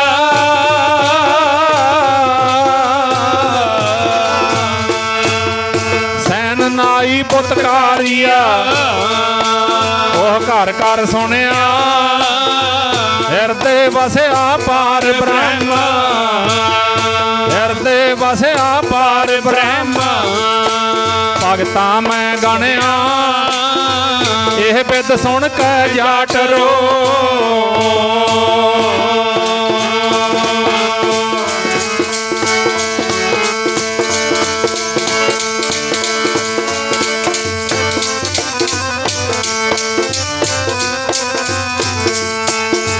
ਇਹ ਬਿਦ ਸੁਣ ਕੇ ਜਾਟ ਰੋ ਉੱਠ ਭਗਤੀ ਲਾਗਾ ਮਿਲੇ ਪਰਤਖ ਗੁਸਾਈਆਂ ਮਿਲੇ ਪਰਤਖ ਗੁਸਾਈਆਂ ਧੰਨਾ ਬੜ ਭਾਗਾ ਗੋਬਿੰਦ ਗੋਬਿੰਦ ਗੋਬਿੰਦ ਸੰਗ ਗੁਰੂ ਅਰਜਨ ਦੇਵ ਸਾਹਿਬ ਮਹਾਰਾਜ ਕਹਿੰਦੇ ਉਹ ਸਮਾਂ ਸੱਚ ਜਾਣੋ ਜਿਹੜੀ ਵਿਚਾਰ ਦਾਸ ਤੁਹਾਡੇ ਨਾਲ ਸਾਂਝੀ ਕਰੇਗਾ ਨਾ ਅੱਜ ਤਾਂ ਇੰਨਾ ਸੌਖਾ ਇੰਨਾ ਸਰਲ ਵੇਖੋ ਆਪਣੇ ਸਾਰਾ ਕੁਝ ਆਪਾਂ ਨੂੰ ਵਾਹਿਗੁਰੂ ਨੇ ਦਿੱਤਾ ਹੋਇਆ ਟਰੈਕਟਰ ਘਰਾਂ ਵਿੱਚ ਖੜ੍ਹੇ ਨੇ ਗੱਡੀਆਂ ਖੜ੍ਹੀਆਂ ਨੇ ਮੋਟਰਸਾਈਕਲ ਖੜ੍ਹੇ ਨੇ ਪੱਕੇ ਮਕਾਨ ਮਿਲ ਗਏ ਦੁੱਧ ਪੁੱਤ ਦਾਤਾਂ ਕੋਈ ਕਮੀਓ ਨਹੀਂ ਇਹ ਸ਼ਬਦ ਤਾਂ ਉਸ ਵੇਲੇ ਦਾ ਜਦੋਂ ਰੱਬ ਦਾ ਨਾਮ ਲੈਣ 'ਤੇ ਸਜ਼ਾ ਹੁੰਦੀ ਸੀ ਸਜ਼ਾ ਖਾਸ ਕਰਕੇ ਕਿਹਨੂੰ ਸ਼ੂਦਰਾਂ ਨੂੰ ਜਿਹੜੇ ਜਾਤ ਅਭਿਮਾਨੀ ਲੋਕ ਸੀ ਜਿਹਦੇ ਵਿੱਚ ਉੱਚੀ ਕੁੱਲ ਦਾ ਮਾਣ ਵੱਡੇਪਣ ਦਾ ਮਾਣ ਵਿੱਦਿਆ ਦਾ ਮਾਣ ਇਹ ਹੰਕਾਰ ਸੀ ਉਹਨਾਂ ਮੌਕੇ ਦੇ ਲੋਕਾਂ ਨੂੰ ਪੰਡਤ ਵਿਦਵਾਨਾਂ ਨੂੰ ਜੇ ਕਿਤੇ ਜੁਲਾਹਿਆਂ ਦੇ ਘਰ ਦਾ ਭਗਤ ਕਬੀਰ ਜੀ ਰੱਬ ਦਾ ਨਾਂ ਲੈਂਦਾ ਸੀ ਕਹਿੰਦੇ ਉਹ ਜੁਲਾਹਿਆ ਕਿੱਥੋਂ ਪਰਮਿਸ਼ਨ ਲਈ ਹੈ ਤੂੰ ਸ਼ੂਦਰ ਹੈ ਤੂੰ ਨੀਚ ਹੈ ਤੂੰ ਨਹੀਂ ਰੱਬ ਦਾ ਨਾਂ ਲੈ ਸਕਦਾ ਜੇ ਕਿਤੇ ਭਗਤ ਰਵਿਦਾਸ ਜੀ ਨੇ ਪ੍ਰਮਾਤਮਾ ਦਾ ਨਾਮ ਲਿਆ ਇਨਕਲਾਬ ਦੀ ਆਵਾਜ਼ ਉਠਾਈ ਕ੍ਰਾਂਤੀਕਾਰੀ ਦੀ ਆਵਾਜ਼ ਉਠਾਈ ਤਾਂ ਮੂੰਹ 'ਤੇ ਹੱਥ ਰੱਖਿਆ ਗਿਆ ਤੈਨੂੰ ਕੋਈ ਇਸ ਚੀਜ਼ ਇਹ ਅਲਾਉਡ ਨਹੀਂ ਹੈ ਬੰਦ ਕਰ ਦੇ ਇਸ ਨੂੰ ਸਜ਼ਾਵਾਂ ਦਿੱਤੀਆਂ ਗਈਆਂ ਬੜਾ ਕੁਝ ਕੀਤਾ ਗਿਆ ਰਾਜਿਆਂ ਦੇ ਪੇਸ਼ੀਆਂ ਪਵਾਈਆਂ ਗਈਆਂ ਪਰ ਸੱਚ ਪੱਲੇ ਹੋਵੇ ਗੁਰਮੁਖੋ ਹਮੇਸ਼ਾ ਜਿੱਤ ਸੱਚ ਦੀ ਹੋਈ ਹੈ ਝੂਠ ਕੁਝ ਸਮੇਂ ਵਾਸਤੇ ਹੁੰਦਾ ਅਤੇ ਉੱਧਰ ਸਤਿਗੁਰਾਂ ਨੇ ਉਹ ਸਮੇਂ ਦਾ ਅਲੰਕਾਰ ਖਿੱਚਿਆ ਪੂਰੇ ਸ਼ਬਦ ਦੇ ਵਿੱਚ 5 ਭਗਤਾਂ ਦੀ ਗਿਣਤੀ ਕੀਤੀ ਹੈ ਪਹਿਲੇ ਭਗਤ ਨਾਮਦੇਵ ਜੀ ਦੂਸਰੇ ਭਗਤ ਕਬੀਰ ਜੀ ਤੀਸਰੇ ਭਗਤ ਰਵਿਦਾਸ ਜੀ ਚੌਥੇ ਭਗਤ ਸੈਣ ਜੀ ਅਤੇ ਪੰਜਵੇਂ ਭਗਤ ਧੰਨਾ ਜੀ 5 ਭਗਤਾਂ ਦਾ ਇਹ ਸ਼ਬਦ ਹੈ ਅਤੇ ਇਹਦੇ 'ਚ ਇੱਕ ਤਾਂ ਇਹ ਸਤਿਗੁਰਾਂ ਨੇ ਸਾਡੀ ਝੋਲੀ ਸਿੱਖਿਆ ਪਾਈ ਹੈ ਵੀ ਜਿਹੜੇ ਸਾਡੇ ਸਰੀਰ ਨੂੰ ਕੰਨ ਲੱਗੇ ਨੇ ਨਾ ਕੰਨ ਇਹਨਾਂ ਦੀ ਡਿਊਟੀ ਹੈ ਸੁਣਨਾ ਸੁਣਨ ਵਾਸਤੇ ਲੱਗੇ ਨੇ ਇਹਨਾਂ ਨੂੰ ਗੁਰਬਾਣੀ ਵਿੱਚ 2-3 ਤਰ੍ਹਾਂ ਦੇ ਨਾਲ ਬਚਨ ਆਉਂਦਾ ਇੱਕ ਥਾਂ 'ਤੇ ਤਾਂ ਸੁਣੀਅਰ ਸ਼ਬਦ ਆਉਂਦਾ ਸੁਣੀਅਰ ਦਾ ਅਰਥ ਹੈ ਸੁਣਨ ਵਾਲੇ ਕੰਨ ਅਤੇ ਆਨੰਦ ਸਾਹਿਬ ਦੇ ਵਿੱਚ ਆਉਂਦਾ ਸ਼ਰਾਵਣ ਇਹ ਸ਼ਰਾਵਣੋ ਮੇਰੇ ਹੋ ਇਹਦੇ ਸੱਸੇ ਦੇ ਪੈਰ 'ਚ ਰਾਰਾ ਹੈ ਸ਼ਰਾਵਣੋਂ ਬੁਲਾਉਣਾ ਸਰਵਣੋਂ ਨਹੀਂ ਬੁਲਾਉਣਾ ਰਾਰਾ ਪੂਰਾ ਨਹੀਂ ਲਾਉਣਾ ਅਤੇ ਇਹਨੂੰ ਪੈਰ ਦੇ ਵਿੱਚ ਰਾਰੇ ਨੂੰ ਬੁਲਾਉਣਾ ਸ਼ਰਾਵਣੋਂ ਅਤੇ ਇਹ ਕੰਨਾਂ ਦੀ ਜਿਹੜੀ ਡਿਊਟੀ ਸੁਣਨ ਵਾਸਤੇ ਲਾਈ ਹੈ ਸਤਿਗੁਰਾਂ ਨੇ ਆਖਿਆ ਕਹਿੰਦੇ ਭਗਤ ਨਾਮਦੇਵ ਦੀ ਮਹਿਮਾ ਜਦੋਂ ਭਗਤ ਕਬੀਰ ਜੀ ਨੇ ਸੁਣੀ ਭਗਤ ਨਾਮਦੇਵ ਦੀ ਮਹਿਮਾ ਸੁਣ ਕੇ ਕਬੀਰ ਜੀ ਭਗਤ ਬਣ ਗਏ ਜਦੋਂ ਭਗਤ ਕਬੀਰ ਜੀ ਦੀ ਮਹਿਮਾ ਭਗਤ ਰਵਿਦਾਸ ਜੀਆਂ ਨੇ ਸੁਣੀ ਰਵਿਦਾਸ ਢਵੰਤਾ ਢੋਰ ਨੀਤ ਢੋਰ ਦਾ ਅਰਥ ਹੈ ਮਰੇ ਪਸ਼ੂ ਮਰੇ ਹੋਏ ਪਸ਼ੂ ਢੋਣੇ 'ਤੇ ਜੁੱਤੀਆਂ ਗੰਢਣੀਆਂ ਇਹ ਕੰਮ ਸੀ ਭਗਤ ਰਵਿਦਾਸ ਜੀਆਂ ਦਾ ਪੇਸ਼ਾ ਸੀ ਇਹ ਕਿਰਤ ਸੀ ਉਹਨਾਂ ਦੀ ਕਹਿੰਦੇ ਫਿਰ ਉਹਨਾਂ ਨੇ ਜੁੱਤੀਆਂ ਗੰਢਣ ਦੇ ਨਾਲ ਨਾਲ ਮਨ ਨੂੰ ਵੀ ਗੰਢਣਾ ਸ਼ੁਰੂ ਕਰ ਦਿੱਤਾ ਗੁਰਬਾਣੀ ਦੁਆਰਾ ਗੁਰਮਤਿ ਦੁਆਰਾ ਗੁਰੂ ਗਿਆਨ ਦੁਆਰਾ ਅਤੇ ਭਾਈ ਹੌਲੀ ਹੌਲੀ ਮਨ ਨੂੰ ਜਿੱਤ ਲਿਆ ਪ੍ਰਗਟ ਹੋਆ ਸਾਧ ਸੰਗ ਪ੍ਰਤੱਖ ਲਿਖਿਆ ਪਿਆ ਜਿਵੇਂ ਆਪਣੇ ਕੋਲੇ ਨਾ ਕਾਗਜ਼ ਹੁੰਦੇ ਨੇ ਕਈ ਵਾਰੀ ਕਾਗਜ਼ ਫਾਈਲ ਅਤੇ ਉਹਨੂੰ ਥੱਲੇ ਵਾਲਾ ਅਫਸਰ ਕਹਿੰਦਾ ਸੀਨੀਅਰ ਅਫਸਰ ਦੀ ਸਟੰਪ ਲਵਾ ਕੇ ਲਿਆ ਅਤੇ ਆਪਾਂ ਲੈ ਕੇ ਜਾਂਦੇ ਹਾਂ ਅਤੇ ਫਿਰ ਉਹ ਜਿਹੜਾ ਸੀਨੀਅਰ ਅਫਸਰ ਹੁੰਦਾ ਉਹ ਸਾਡੇ ਕਾਗਜ਼ ਵੇਖਦਾ ਕਾਗਜ਼ ਸਹੀ ਨੇ ਅਤੇ ਉਹ ਸਟੰਪ ਲਾ ਕੇ ਆਪਣਾ ਸਾਧ ਸੰਗਤ ਦਸਤਖਤ ਕਰ ਦਿੰਦਾ ਵੀ ਲੈ ਵੀ ਤੇਰੀ ਫਾਈਲ ਪਾਸ ਹੈ ਜਿੱਥੇ ਮਰਜ਼ੀ ਲੈ ਜਾ ਤੇਰਾ ਕੰਮ ਹੋ ਗਿਆ ਇਹ ਗੁਰੂ ਜੀ ਨੇ ਸਟੰਪਾਂ ਲਾਈਆਂ ਹੋਈਆਂ ਨੇ ਗੁਰਬਾਣੀ ਵਿੱਚ ਜੇ ਕਦੇ ਅਸੀਂ ਸੁਣੀਏ ਵਿਚਾਰੀਏ ਕੰਨ ਖੋਲ੍ਹ ਕੇ ਅਸੀਂ ਤਾਂ ਇੱਕ ਅੱਧਾ ਪੁਆਇੰਟ ਲੈ ਲਿਆ ਉਸੇ 'ਤੇ ਬੋਲੀ ਜਾਂਦੇ ਹਾਂ ਜ਼ਿੰਦਗੀ ਬਰਬਾਦ ਕਰਕੇ ਸੰਸਾਰ ਤੋਂ ਤੁਰ ਜਾਂਦੇ ਹਾਂ ਆਪਣੀ ਤਾਂ ਕਰ ਹੀ ਲਈ ਦੂਜੇ ਦੇ ਵੀ ਕਰ ਦਿੰਦੇ ਹਾਂ ਤੇ ਹੁਣ ਮਹਾਰਾਜ ਨੇ ਕੀ ਲਿਖਿਆ? ਮਹਾਰਾਜ ਜੀ ਕਹਿੰਦੇ ਪ੍ਰਗਟ ਹੋਆ ਸਾਧ ਸੰਗ ਹਰ ਦਰਸ਼ਨ ਪਾਇਆ। ਭਗਤ ਰਵਿਦਾਸ ਜੀ ਕਹਿੰਦੇ ਪਰਮਾਤਮਾ ਦੀ, ਵਾਹਿਗੁਰੂ ਦੀ ਸਾਜੀ ਸ੍ਰਿਸ਼ਟੀ ਦੇ ਵਿੱਚੋਂ ਸਤ ਸੰਗ ਕਰਕੇ ਪਰਮਾਤਮਾ ਦੇ ਦਰਸ਼ਨ ਕੀਤੇ ਉਹਨਾਂ ਨੇ। ਅਸੀਂ ਕਹਿੰਦੇ ਕਿਹੜਾ ਰੱਬ? ਮੈਂ ਕਈ ਵਾਰੀ ਵਿਚਾਰ ਕਰਦਾ ਹੁੰਨਾ ਵੀ ਇੱਥੇ ਇਹੋ ਹੀ ਇੱਕ ਪੁਆਇੰਟ ਹੈ ਵੀ ਜਾਂ ਤਾਂ ਅਸੀਂ ਗੁਰੂ ਦੀ ਬਾਣੀ ਨੂੰ ਬਿਲਕੁਲ ਹੀ ਨਹੀਂ ਮੰਨਦੇ। ਗੁਰਬਾਣੀ ਵਿੱਚ ਰੱਬ ਸ਼ਬਦ ਪਤਾ ਕਿੰਨੇ ਵਾਰੀ ਆਉਂਦਾ ਹੈ? ਕੀ ਗੁਰੂ ਸਾਹਿਬ ਉਹ ਚੀਜ਼ ਲਿਖਣਗੇ ਜਿਹੜੀ ਹੈ ਨਹੀਂ? ਵੇਖੋ ਸੁਣੋ, ਇੱਕ ਇੱਕ ਪੰਕਤੀ ਵਿੱਚ 2-2 ਵਾਰੀ ਰੱਬ ਸ਼ਬਦ ਲਿਖਿਆ ਹੋਇਆ। ਫਰੀਦਾ ਪਿਛਲ ਰਾਤ ਨਾ ਜਾਗਿਓ ਹੋਏ, ਜੀਵੰਦੜੋ ਮੋਇਓ ਹੈ। ਪਿਛਲ ਰਾਤ ਬੁਢੇਪਾ ਕਹਿ ਲਓ ਜਾਂ ਪਿਛਲੀ ਰਾਤ ਕਹਿ ਲਓ, ਅੰਮ੍ਰਿਤ ਵੇਲਾ ਕਹਿ ਲਓ, ਕਹਿੰਦੇ ਤੂੰ ਜਾਗਿਆ ਨਹੀਂ ਹੈ, ਪਰਮਾਤਮਾ ਦੀ ਬੰਦਗੀ ਨਹੀਂ ਕਰਦਾ, ਜਿਉਂਦਾ ਹੀ ਮਰਿਆ ਪਿਆ। ਜੇ ਤੈਂ ਰੱਬ ਵਿਸਾਰਿਆ, ਹੁਣ ਦੱਸੋ ਹੋਰ ਕੀ ਸਬੂਤ ਦਈਏ? ਅਗਲਾ ਬਚਨ ਸੁਣੋ, ਤਾਂ ਰੱਬ ਨਾ ਵਿਸਰਿਓ ਇਹ। ਸ਼ਰਧਾ ਵਾਲਾ ਤਾਂ ਇੱਥੇ ਹੀ ਡਿੱਗ ਜੂ, ਇੱਥੇ ਹੀ ਮੱਥਾ ਟੇਕ ਦੂ ਵੀ ਸੱਚੇ ਪਾਤਸ਼ਾਹ ਸ਼ੁਕਰ ਹੈ, ਮੈਨੂੰ ਤਾਂ ਸੋਝੀ ਹੋ ਗਈ।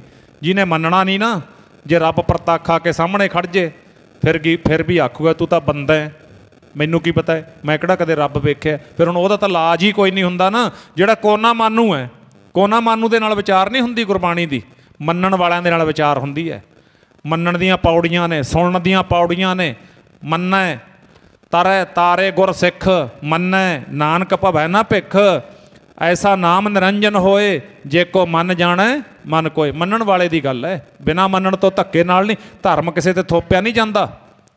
ਧਰਮ ਸਮਝਣ ਦੀ ਚੀਜ਼ ਹੈ, ਧਰਮ ਕਮਾਉਣ ਦੀ ਚੀਜ਼ ਹੈ। ਜਿਨ੍ਹਾਂ ਨੂੰ ਸੋਝੀ ਪੈਗੀ, ਜਿਨ੍ਹਾਂ ਨੇ ਧਰਮ ਨੂੰ ਕਮਾਇਆ, ਆਰਿਆਂ ਥੱਲੇ ਖੜ ਗਏ, ਹੱਸ ਕੇ ਜਾਨਾਂ ਵਾਰ ਗਏ। ਕੇਸਾਂ ਦੀ ਬੇਅਦਬੀ ਨਹੀਂ ਹੋਣ ਦਿੱਤੀ, ਖੋਪਰੀਆਂ ਤਰਵਾ ਗਏ। ਪਿਓ ਤੇ ਪੁੱਤ ਭਾਈ ਸ਼ਬੇਗ ਸਿੰਘ, ਭਾਈ ਸ਼ਾਹਬਾਜ਼ ਸਿੰਘ ਚਰਖੜੀਆਂ ਤੇ ਚੜ੍ਹ ਕੇ ਤੂੰਬਾ ਹੋ ਗਏ, ਪਰ ਗੁਰੂ ਦੀ ਬਾਣੀ ਨਹੀਂ ਛੱਡੀ ਉਹਨਾਂ ਨੇ। ਅਸੀਂ ਬਾਣੀ ਪੜ੍ਹਨੀ ਹੈ ਨਹੀਂ ਤੇ ਗੱਲਾਂ ਕਰਾਂਗੇ ਰੱਬ ਕਿੱਥੇ ਆ, ਰੱਬ ਦਿਖਾਓ। ਕਿਉਂ ਦਿਖਾਈਏ? ਵੀ ਕਿਸੇ ਦੇ ਪਿਓ ਦੇ ਬੰਨੇ ਆ। ਮੈਂ ਬਾਣੀ 'ਚੋਂ ਬੋਲ ਰਿਹਾ। ਮਹਾਰਾਜ ਭਗਤ ਰਵਿਦਾਸ ਜੀ ਕਹਿੰਦੇ ਆਪਨ ਬਾਪਾ ਨਾ ਹੀ ਕਿਸੀ ਕੋ, ਭਾਵਨ ਕੋ ਹਰ ਰਾਜਾ। ਕਰੋ ਅਰਥ ਇਹਦੇ। ਕਹਿੰਦੇ ਰੱਬ ਕਿਸੇ ਦੇ ਬਾਪ ਦਾ ਬੰਨਿਆ ਨਹੀਂ ਹੋਇਆ, ਇਹ ਤਾਂ ਭਾਵਨਾ ਵਾਲਿਆਂ ਨੂੰ ਦਰਸ਼ਨ ਹੁੰਦੇ ਨੇ। ਆਖੋ ਸਤਨਾਮ ਸ਼੍ਰੀ ਵਾਹਿਗੁਰੂ। ਇਹ ਤਾਂ ਭਾਵਨਾ ਦਾ ਮਾਰਗ ਹੈ, ਇਹ ਤਾਂ ਸਬਜੈਕਟੀ ਪਿਆਰ ਦਾ ਹੈ। ਜਿਹੜਾ ਕੋਈ ਆਖੇ ਮੈਨੂੰ ਰੱਬ ਦਿਖਾਓ, ਮਹਾਰਾਜ ਭਗਤ ਜੀ ਰਵਿਦਾਸ ਜੀ ਕਹਿੰਦੇ ਕਿਉਂ ਕਿਸੇ ਦੇ ਬਾਪ ਦਾ ਬੰਨਿਆ ਰੱਬ ਨਹੀਂ ਦਿਖਾਉਂਦੇ ਅਸੀਂ। ਇਹ ਤਾਂ ਭਾਵਨਾ ਦੀ ਮਾਰਗ ਹੈ ਪਿਆਰਿਓ। ਇਸ ਕਰਕੇ ਜਿਹਨੇ ਲਾਹਾ ਲੈਣਾ ਉਹ ਲਾਹਾ ਲੈ ਲਓ, ਸਮਾਂ ਲੰਘਿਆ ਜਾਂਦਾ। ਗੁਰਬਾਣੀ ਆਵਾਜ਼ਾਂ ਮਾਰ ਕੇ ਕਹਿੰਦੀ ਹੈ, ਇਹਾਂ ਖਾਟ ਚੱਲੋ ਹਰ ਲਾਹਾ, ਅੱਗੇ ਬਾਸਨ ਸੋਹੇਲਾ। ਇਹਾਂ ਖਾਟ ਚੱਲੋ ਹਰ ਲਾਹਾ, ਅੱਗੇ ਬਾਸਨ ਸੋਹੇਲਾ ਜੀ। ਇਹਾਂ ਖਾਟ ਚੱਲੋ ਹਰ ਲਾਹਾ, ਅੱਗੇ ਬਾਸਨ ਸੋਹੇਲਾ ਜੀ। ਇਹਾਂ ਖਾਟ ਚੱਲੋ ਹਰ ਲਾਹਾ, ਅੱਗੇ ਬਾਸਨ ਸੋਹੇਲਾ ਜੀ। ਇਹਾਂ ਖਾਟ ਚੱਲੋ ਹਰ ਲਾਹਾ, ਅੱਗੇ ਬਾਸਨ ਸੋਹੇਲਾ ਜੀ। ਇਹਾਂ ਖਾਟ ਚੱਲੋ ਹਰ ਲਾਹਾ, ਅੱਗੇ ਬਾਸਨ ਸੋਹੇਲਾ ਜੀ। ਇਹਾਂ ਖਾਟ ਚੱਲੋ ਹਰ ਲਾਹਾ, ਅੱਗੇ ਬਾਸਨ ਸੋਹੇਲਾ। ਇਹਾਂ ਖਾਟ ਚੱਲੋ ਹਰ ਲਾਹਾ, ਅੱਗੇ ਬਾਸਨ ਸੋਹੇਲਾ ਜੀ। ਇਹਾਂ ਖਾਟ ਚੱਲੋ ਹਰ ਲਾਹਾ, ਅੱਗੇ ਬਾਸਨ ਸੋਹੇਲਾ ਜੀ। ਇਹਾਂ ਖਾਟ ਚੱਲੋ ਹਰ ਲਾਹਾ, ਅੱਗੇ ਬਾਸਨ ਸੋਹੇਲਾ ਜੀ। ਇਹਾਂ ਖਾਟ ਚੱਲੋ ਹਰ ਲਾਹਾ, ਅੱਗੇ ਬਾਸਨ ਸੋਹੇਲਾ ਜੀ। ਇਹਾਂ ਖਾਟ ਚੱਲੋ ਹਰ ਲਾਹਾ, ਅੱਗੇ ਬਾਸਨ ਸੋਹੇਲਾ ਜੀ। ਕਰੂੰ ਬੇਨੰਤੀ ਸੁਣੋ ਮੇਰੇ ਮੀਤਾ, ਸੰਤ ਟਹਿਲ ਕੀ ਬੇਲਾ। ਇਹਾਂ ਖਾਟ ਚੱਲੋ ਹਰ ਲਾਹਾ, ਆਗੇ ਬਸਨ ਸਹੇਲਾ। ਉਹਦਾ ਕਾਰਨ ਹੈ ਔਧ ਘਟੈ ਦਿਨਸ ਰਹਿਣ ਆਰੇ, ਮਨ ਗੁਰ ਮਿਲ ਕਾਜ ਸਵਾਰੇ। ਉਹ ਸਿੱਖਾ ਗੁਰੂ ਨੂੰ ਮਿਲਣ ਦਾ ਵੇਲਾ ਤੈਨੂੰ ਪਤਾ ਹੋਣਾ ਚਾਹੀਦਾ ਹੈ। ਸਰੀਰ ਨੇ ਰਹਿਣਾ ਨਹੀਂ ਸਦਾ ਤੇਰੇ ਕੋਲੇ। ਚਾਚੇ ਤਾਏ ਤੁਰ ਗਏ, ਦਾਦੇ ਦਾਦੀਆਂ ਤੁਰ ਗਏ, ਮਾਮੇ ਮਾਮੀਆਂ ਨਾਨੇ ਨਾਨੀਆਂ ਤੁਰ ਗਏ। ਕਿੱਥੇ ਬੈਠਾ ਹੈ? ਕਿਹੜੇ ਦੇਸ਼ ਵਿੱਚ ਬੈਠਾ? ਫਰੀਦਾ ਕੋਠੇ ਧੁੱਕਣ ਕੇਤੜਾ, ਪਿਰ ਨੀਂਦੜੀ ਨਿਵਾਰ। ਜੋ ਦੇਹ ਲੱਦੇ ਗਾਣਵੇ ਗਏ ਬਿਲਾੜ ਬਿਲਾੜ। ਗਿਣਤੀ ਦੇ ਦਿਨ ਮਿਲੇ ਨੇ, ਹਰਨ ਵਾਂਗੂ ਟਪੂਸੀਆਂ ਮਾਰ ਕੇ ਲੰਘ ਗਏ ਤੇਰੇ ਕੋਲੋਂ। ਸਿੱਖਾ ਜਾਗ ਲੈ, ਜਾਗਣ ਦਾ ਵੇਲਾ। ਨਾ ਕਰ ਮਨ ਮਾਨੀਆਂ, ਇੱਥੇ ਰਹਿਣਾ ਨਹੀਂ ਕਿਸੇ ਨੇ। ਸ਼ੁਭ ਗੁਣਾ ਨਹੀਂ ਤੇਰੇ ਨਾਲ ਨਿਭਣਾ। ਵਾਹਿਗੁਰੂ ਦੇ ਪਿਆਰ ਨੇ ਤੇਰੇ ਨਾਲ ਖੜਨਾ। ਬਾਕੀ ਤਾਂ ਦੁਨੀਆ ਦੇ ਰਿਸ਼ਤੇ ਨਾਤੇ ਵੇਖਦੇ ਹੀ ਆ ਸਭ ਕੁਝ। ਤਾਂ ਸਾਧ ਸੰਗਤ ਇਹਾਂ ਖਾਟ ਚੱਲੋ ਹਰ ਲਾਹਾ ਆਗੈ ਬਸਨ ਸੁਹੇਲਾ। ਜਿਹੜੇ ਇੱਥੇ ਲਾਹਾ ਖੱਟਦੇ ਨੇ, ਵਾਹਿਗੁਰੂ ਨੂੰ ਪਿਆਰ ਕਰਦੇ ਨੇ, ਸੇਵਾ ਸਿਮਰਨ ਕਰਦੇ ਨੇ, ਸੱਚ ਦੀ ਕਰਦੇ ਨੇ ਕਿਰਤ, ਉਹਨਾਂ ਦਾ ਸਾਰਾ ਹੀ ਸੁਹੇਲਾ ਹੋ ਜਾਂਦਾ। ਇਹਾਂ ਊਹਾਂ ਇੱਥੇ ਉੱਥੇ ਸਾਰਾ। ਸੋ ਭਗਤ ਨਾਮਦੇਵ ਜੀ ਜਿਸ ਵੇਲੇ ਸਾਧ ਸੰਗਤ ਇਹ ਆਪਣਾ ਮਹਾਰਾਸ਼ਟਰ ਦੇ ਵਿੱਚ ਭਗਤ ਜੀਆਂ ਦਾ ਨਗਰ ਹੈ। ਮਹਾਰਾਸ਼ਟਰ ਸੱਚਖੰਡ ਹਜੂਰ ਸਾਹਿਬ ਨੰਦੇੜ ਦੀ ਧਰਤੀ ਤੋਂ 140 ਕਿਲੋਮੀਟਰ ਦੂਰ ਪਿੰਡ ਹੈ ਭਗਤ ਨਾਮਦੇਵ ਜੀਆਂ ਦਾ। ਉਹ ਪਿੰਡ ਦਾ ਨਾਮ ਹੈਗਾ ਨਰਸੀ ਨਾਮਦੇਵ। ਪਹਿਲਾਂ ਸੀ ਨਾਮ ਨਰਸੀ ਬਾਹਮਣੀ, ਉਹ ਨਾਮ ਨੂੰ ਚੇਂਜ ਕੀਤਾ ਗਿਆ ਨਰਸੀ ਨਾਮਦੇਵ। ਨਰਸੀ ਪਿੰਡ ਹੈ ਉਹ ਕਹਿ ਲਓ। ਜਿੱਥੇ ਮੰਦਰ ਘੁਮਾਇਆ ਇਹ ਸੱਚਖੰਡ ਹਜੂਰ ਸਾਹਿਬ ਤੋਂ 100 ਕਿਲੋਮੀਟਰ 'ਤੇ ਹੈ। ਭਗਤ ਜੀਆਂ ਦਾ ਪਿੰਡ ਹੈ ਜਿਹੜਾ 40 ਕਿਲੋਮੀਟਰ ਹੋਰ ਅੱਗੇ ਹੈ। 140 ਕਿਲੋਮੀਟਰ 'ਤੇ ਹਜੂਰ ਸਾਹਿਬ ਤੋਂ ਭਗਤ ਜੀਆਂ ਦਾ ਪਿੰਡ ਹੈ। ਜਦੋਂ ਹਜੂਰ ਸਾਹਿਬ ਜਾਓ ਤਾਂ ਉਸ ਵੇਲੇ ਦਰਸ਼ਨ ਕਰਕੇ ਆਇਆ ਕਰੋ। ਦਾਸ ਨੇ 2008 ਦੇ ਵਿੱਚ ਦਰਸ਼ਨ ਕੀਤੇ ਸੀ ਭਗਤ ਜੀਆਂ ਦਾ ਉਹ ਘਰ, ਛੋਟਾ ਜਿਹਾ ਘਰ ਜਿੱਥੇ ਕਦੇ ਕਿਸੇ ਸ਼ਾਹੂਕਾਰ ਨੇ ਹੰਕਾਰ ਵਿੱਚ ਆ ਕੇ ਭਗਤ ਜੀਆਂ ਦੀ ਉਹ ਛੱਪਰੀ ਨੂੰ ਢਾਹ ਦਿੱਤਾ ਸੀ ਤੇ ਆਪਣੇ ਮਹਿਲ ਉਸਾਰੇ ਸੀ। ਭਗਤ ਜੀਆਂ ਨੇ ਉੱਥੇ ਸ਼ਬਦ ਉਚਾਰਨ ਕੀਤਾ ਸੀ, ਗਹਿਰੀ ਕਰਕੇ ਨੀਵ ਖੁਦਾਈ ਉੱਪਰ ਮੰਡ ਪਛਾਏ, ਮਾਰ ਕੰਡੇ ਤੇ ਕੋ ਅਧਿਕਾਈ, ਜਿਨ ਤ੍ਰਿਣ ਧਰ ਮੂੰਡ ਬੁਲਾਏ, ਹਮਰੋ ਕਰਤਾ ਰਾਮ ਸਨੇਹੀ, ਕਾਹੇ ਰੇ ਨਰ ਗਰਭ ਕਰਤ ਹਾਹੋ ਬਿਨ ਸਜਾਏ, ਝੂਠੀ ਦੇਹੀ। ਭਗਤ ਜੀਆਂ ਨੇ ਉਸ ਜਗ੍ਹਾ ਤੇ ਖੜ ਕੇ ਆਖਿਆ ਸੀ, ਉਹ ਤੂੰ ਤਾਂ ਮੰਦਰ ਬਣਾ ਲੈ ਰਾਜਨ ਆਪਣੇ,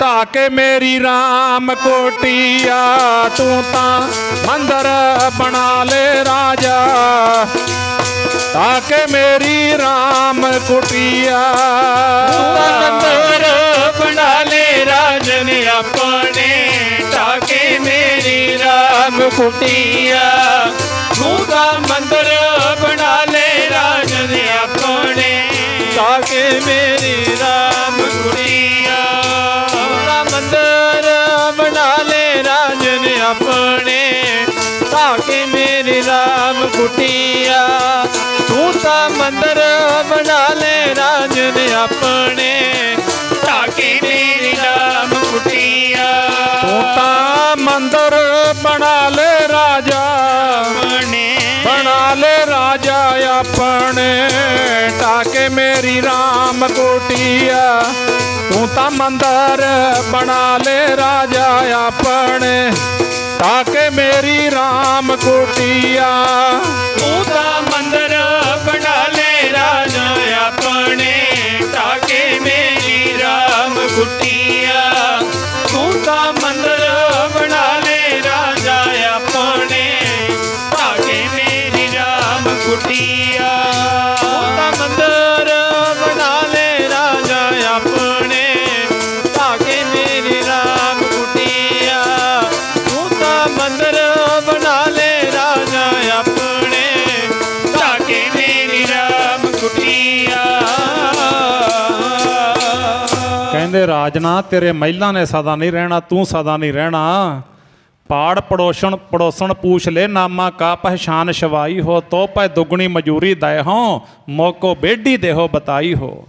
ਉਹ ਛਪਰੀ ਢਾਹ ਕੇ ਉਹ ਭਗਤ ਨਾਮਦੇਵ ਜੀ, ਗੁਰੂ ਅਰਜਨ ਦੇਵ ਸਾਹਿਬ ਜੀ ਉਹ ਬਚਨ ਕਹਿ ਰਹੇ ਨੇ, ਗੋਬਿੰਦ ਗੋਬਿੰਦ ਗੋਬਿੰਦ ਸੰਗ। ਬਚਨ ਨੂੰ ਗੰਭੀਰਤਾ ਨਾਲ ਵਿਚਾਰਨਾ ਸ਼ਬਦ ਨੂੰ। ਗੋਬਿੰਦ ਅਰਥ ਹੈ ਪ੍ਰਮਾਤਮਾ, ਰੱਬ। ਰੱਬ ਰੱਬ ਜਪਦੇ ਹਾਂ, ਨਾਮ ਦਿਓ ਮਨ ਲੀਣਾ। ਲੀਨ ਹੈ ਜਿਹੜਾ ਨਾ, ਲੀਨ ਇੱਕ ਤਾਂ ਹੁੰਦਾ ਆਪਾਂ ਜਲ, ਆਪਣੇ ਕੋਲ ਪਾਣੀ ਦਾ ਕੋਈ ਭਾਂਡਾ ਬਰਤਨ ਹੈ ਉਹਨੂੰ ਡੋਲ ਦੇਣਾ, ਆਪਾਂ ਉਹਨੂੰ ਕਹਿੰਦੇ ਉਹ ਪਾਣੀ ਡੁੱਲ ਗਿਆ, ਉਹ ਪਾਣੀ ਡੋਲ ਦਿੱਤਾ। ਇੱਕ ਪਾਣੀ ਨੂੰ ਆਪਾਂ ਘੜੇ ਦੇ ਵਿੱਚੋਂ ਇੱਕ ਗਲਾਸ ਪਾਣੀ ਦਾ ਲੈ ਲਿਆ ਅਤੇ ਮੋੜ ਕੇ ਉਹੀ ਗਲਾਸ ਮੋੜ ਕੇ ਘੜੇ ਵਿੱਚ ਪਾ ਦਿੱਤਾ, ਤਾਂ ਉਹਨੂੰ ਕਹਿੰਦੇ ਆ ਪਾਣੀ ਪਾਣੀ ਦੇ ਵਿੱਚ ਲੀਨ ਹੋ ਗਿਆ। ਇੱਥੇ ਮਹਾਰਾਜ ਜੀ ਕਹਿੰਦੇ ਗੋਬਿੰਦ ਗੋਬਿੰਦ ਗੋਬਿੰਦ ਸੰਗ ਨਾਮ ਦਿਓ। ਆ ਮਨ ਦੀ ਗੱਲ ਕੀਤੀ ਹੈ, ਨਾਮ ਦਿਓ ਮਨ ਲੀਣਾ। ਗੁਰੂ ਦੇ ਵਿੱਚ ਲੀਨ ਕਰ ਦਿੱਤਾ, ਫਾਰਮੈਲਿਟੀ ਨਹੀਂ ਕੀਤੀ, ਬੱਧਾ ਚੱਟੀ ਨਹੀਂ ਭਰੀ, ਧਰਮ ਨੂੰ ਭਾਰ ਨਹੀਂ ਸਮਝਿਆ। ਵਾਹਿਗੁਰੂ ਦੇ ਵਿੱਚ ਅਭੇਦ ਹੋ ਗਏ, ਲੀਨ ਹੋ ਗਏ, ਇੱਕ ਹੋ ਗਏ। ਰਾਮ ਕਬੀਰਾ ਏਕ ਭਏ ਹੈ, ਕੋਈ ਨਾ ਸਕੈ ਪਛਾਨੀ।